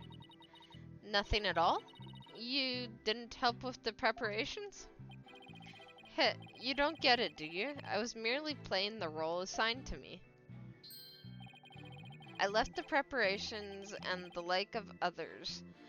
My job was to be mentally prepared. Junie put her heart and soul into getting things ready, while he just sat on his behind. Just to reiterate, I spent most of the 23rd meditating at the archery range. I didn't talk to anyone until the school closed at 7. I suppose a few archery club members did come and go while I was there. But you didn't talk to anyone? Not a single soul? That's right. I didn't say a word to anyone till the final bell at 7 p.m. I see. This is a crucial information. Please add it to your testimony. I don't know what you're bluffing, but if you are, you have a pretty good poker face. Okay, now I do the planner, I think. Because now he's saying I didn't talk to anyone that day. Objection! There we go. So, you didn't talk to anyone on October 23rd. Are you sure about that? Heh, I already told you. My word is as good as gold. Okay, then how do you explain this? And don't spare me any details. Sorry? Never seen that before. This is the victim's planner. She recorded all her plans in great detail. Take a look at this page right here. It reads 23rd, meet with Hugh, and important. Don't you find that interesting? What? Where'd you get that? The key word here is important. You say you were at the archery range all day, but you also said a few students came and went while you were there. That doesn't sound like a great place for an important talk. But the entire campus was buzzing with activity before the mock trial. Where could they have possibly had a private conversation? I thought about that too, but the situation changes after the last bell. What's this now? The witness stayed after the last bell, in order to have a private talk with the victim. Am I right, Mr. O'Connor? This is insane. Must we go through this yet again? I suppose you also have no evidence as usual. No, I don't have any direct evidence. However, the victim was meditating until after the last bell, and he attempted to conceal his private meeting with the victim. Heh, first Robin, now me. Who are you going to accuse next? You're just another unscrumptious attorney looking to get ahead. Don't let him get to you. He's definitely hiding something. I mean, he was supposed to meet with the victim around her estimated time of death. I had my suspicions about Robin, but Hughes seems just as guilty. These three are the only possible suspects after all. Mr. O'Connor, answer me this. Did you meet with Prof. Courtier that day?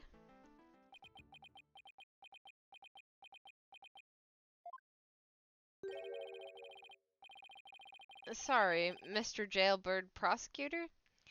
I don't mean to steal your thunder, but I've something to say. If it will save me some trouble, then by all means speak away. If you would recall, Miss Sykes, the voice on the tape recorder was female. Knowing that, I'd like you to explain how I could possibly be a suspect. Oh, he has a point. Impressive. Golden Boy here does shine gold indeed. Care to take the reins? You're more than capable of prosecuting this case. Heh, sorry, but I'm studying to be a lawyer.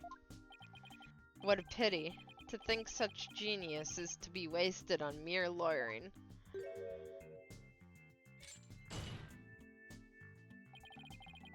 At last, your moment is here, Sykes Dono.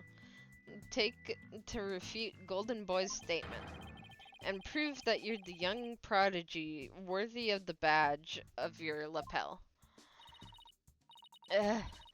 Could he lay any more pressure on? The voice is unmistakably female, so there's no point in arguing about that. Yeah, you're right. In which case, to whom does the voice on the tape recorder really belong to?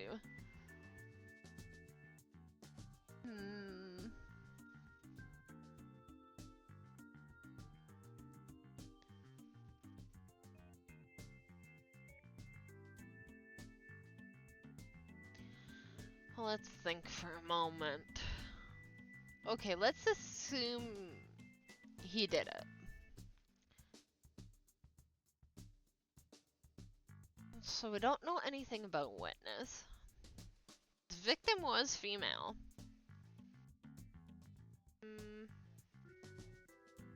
The defendant... I'm gonna go with the victim. The voice on the tape belongs to the victim. That's the only thing that makes sense. Are you mad? The voice on the recorder says you're a goner. That is something a murderer shouts at their victim, not the other way around. Yeah, that is a problem. You're a goner. You're a goner. You're a goner. Athena? You're a goner. You're a goner. Hugh O'Connor. Hugh O'Connor. Wait a second. Whoa, Athena, you're scaring me here. You're scared? I'm terrified for even coming up with this. With what? Prosecutor Blackwell, you wanted to know if I am worthy of my badge. Well, I'm about to show you why, despite my age. I can wear it with pride. Oh? Then can I take it you won't be changing your argument? Still, it stands that it's a bit odd for the victim to be the one yelling your goner. Agreed. If that's what the victim was saying, but it's not. I assume you have something to back up your assertion? Not exactly, but you don't have to add fuel to his fire, Your Honor. If it is indeed Prof. Courtier's voice on the tape, then she was shouting because she was...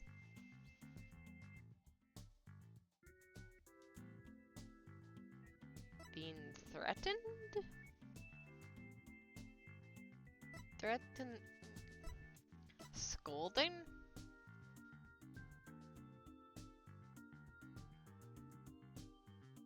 This is the only one that kind of stands out. Because this one's threatening, this one's threatened, and that one's scolding. Why would she be scolding him, though? Gone. But then she's so...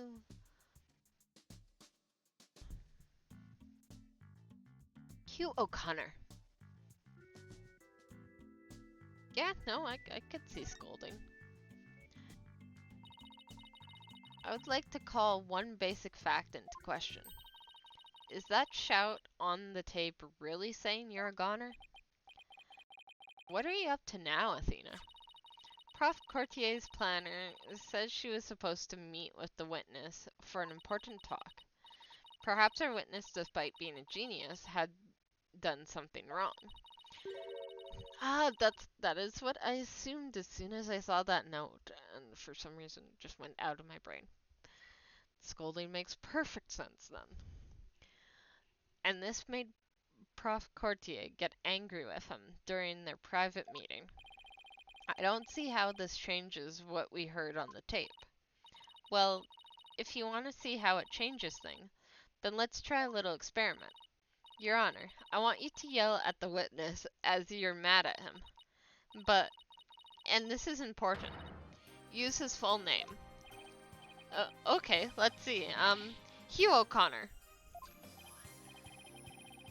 Huh? What did I do to deserve that? Yes, like that. Now try again, but faster. Hugh O'Connor. Huh? Hugh O'Connor. Hugh O'Connor. You're a cooner? Wait a second. No. This can't be. You think I'd spend the energy to lead you this far if it wasn't true? Ah, but it is, Your Honor. Humans are not perfect. That's a scientific fact. We sometimes mistake shadows for monsters or the wind for voices. Now that you mention it. You can do this, Athena. Just give the old guy one more little push. The sound on the tape recorder never was the phrase, "You're a goner." That's only what we thought we heard, when in fact it was the witness getting yelled at. The court will note that this is different from the selective hearing men are so good at.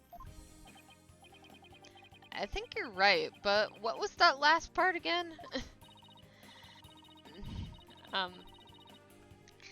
gonna lie, he kinda just proved her point. Never mind. The important thing is that the voice that was recorded isn't our client's. And since it was the victim scolding the witness, he must now join the list of suspects. Huh. Objection! I had thought that testimony would suffice, but it seems it has come to this. I will not allow such fallacious quibbles to upend this case. The prosecution has one final piece of evidence to present to the court. Evidence? What's he gonna pull out now? Feast your eyes on this photo, and let me see that insolent look vanish from within them.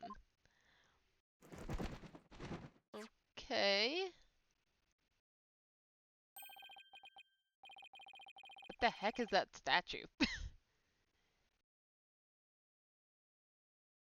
Okay, looks like they're having a great old time. Beautiful painting. Is the time important? Let's see. 7:05? Let's see. Oh, it's a picture of the defendant and the victim. The photographer shows professor and student preparing for the mock trial together. Wait, was this taken in the art room? The room where the murder occurred? Indeed it was, but the revelations do not end there. Do you see the clock on the wall? Yes, it reads 7:05. A mere 5 minutes between the voice was recorded on the tape. What? The accused brutally stabbed the victim to death 5 minutes before this photo was taken. That doesn't sound right, but it looks right. A photo of the art room while preparations were being made, taken on the day of the murder. Maybe Hugh got Juniper to leave the room somehow? But then why wouldn't Juniper come back in the room and see everything? It seems the defendant's culpability in this crime is quite obvious. Junie was with Prof. Courtier just 5 minutes before she was murdered. What now? Nothing I can say can change that fact. Understand now? You can believe in your client all you wish, but try as you might. Such misplaced faith will inevitably be cut down before the cruel, steely blade of truth. Nah! Listen, Missy. The person you'd like to save more than anyone else in the world. I'd be willing to wager that your defense isn't what they desire. But I became a lawyer so I could. You still fail to understand. After so much pain and defeat, the courts are not the play yards of little children dressed as lawyers. So before you break your back in failure, run along home and grow up. Grr. Ah! If he thinks I'm giving up now, he's got another thing coming. I have to find my inner strength if I ever hope to save him. But I can't think of any way to strike back. Save him? The worst of times are when lawyers have to force their biggest smiles. That's impossible. How could I smile under these circumstances even if I force it? This is badder than bad. Who knew Blackwell had that one waiting in the wings? Why didn't that twisted samurai just present it at the beginning? Wait, maybe this was his real plan. Was he just trying to show me how weak and powerless I am? Maybe he's right, because I really haven't got a clue. Who's the real killer? Who murdered Prof. Constant Courtier? Robin Newman? A girl who had been forced to live a lie as a guy? Or was it Hugh O'Connor, the honor student, who had met with Prof. Courtier? There seems to be a little reason to debate the defendant's guilt any longer. The time for a verdict has come.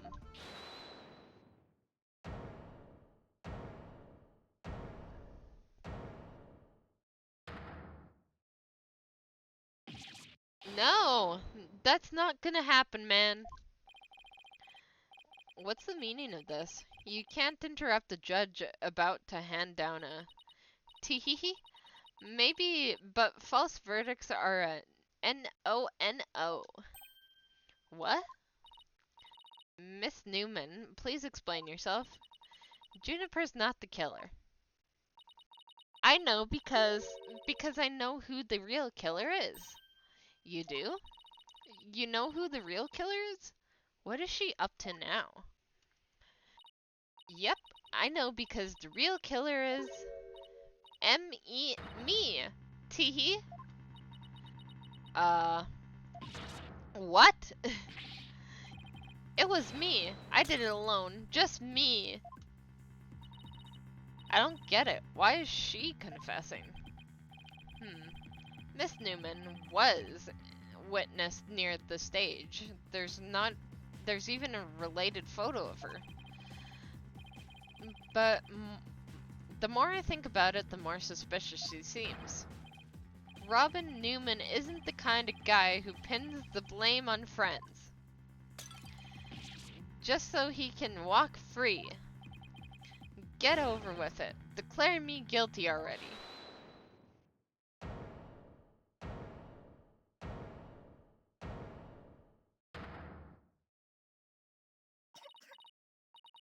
Please, wait. Juniper, what are you doing? Thank you for all you've done, Thena, but you'll have to forgive me. I can't let my friends take the blame any longer. Junie, no. Don't do it. Hugh and Robin have done nothing wrong. They have absolutely no connection to this case. The real killer is me. I alone am responsible for the entire crime. What? Junie, you know that's not true. Hurry up and retract your statement. I'm afraid it is true. Forgive me, Thena.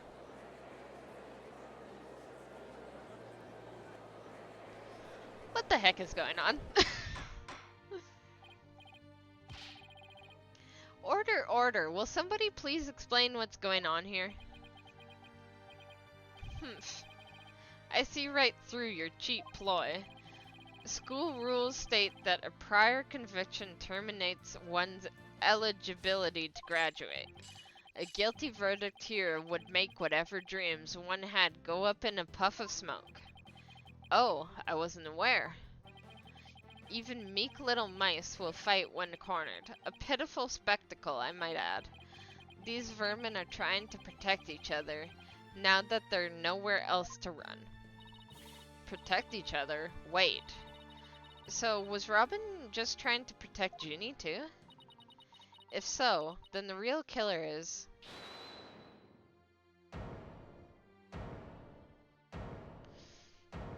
Again?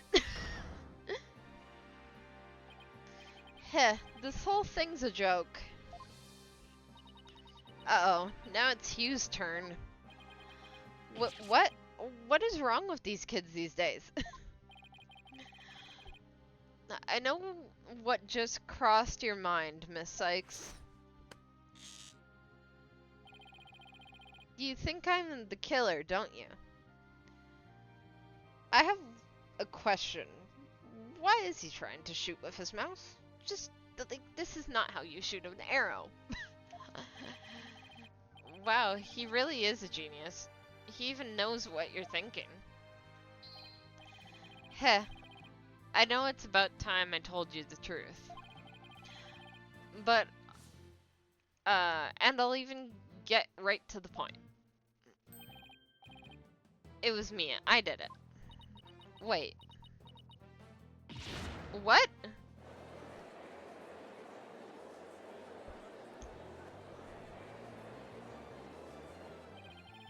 Now they're all just protecting each other. This is a mess. Now both potential suspects are claiming to be the real killer. I am so confused right now. If you still have doubts, how about I detail my murder plot? It's absolute genius. Enough with this nonsense. This is a court of law, not a set of some high school drama. I see I have no other choice. I'm afraid I'll have to... Hoy, wait, your baldness.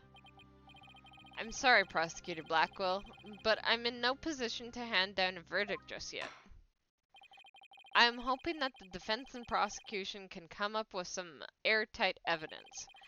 That is why I'm giving you both the rest of the day to continue investigating this case. Pinch me. I think I'm dreaming. Fine. Do as you wish. This brings today's proceedings to a close. Court is adjourned. Alrighty.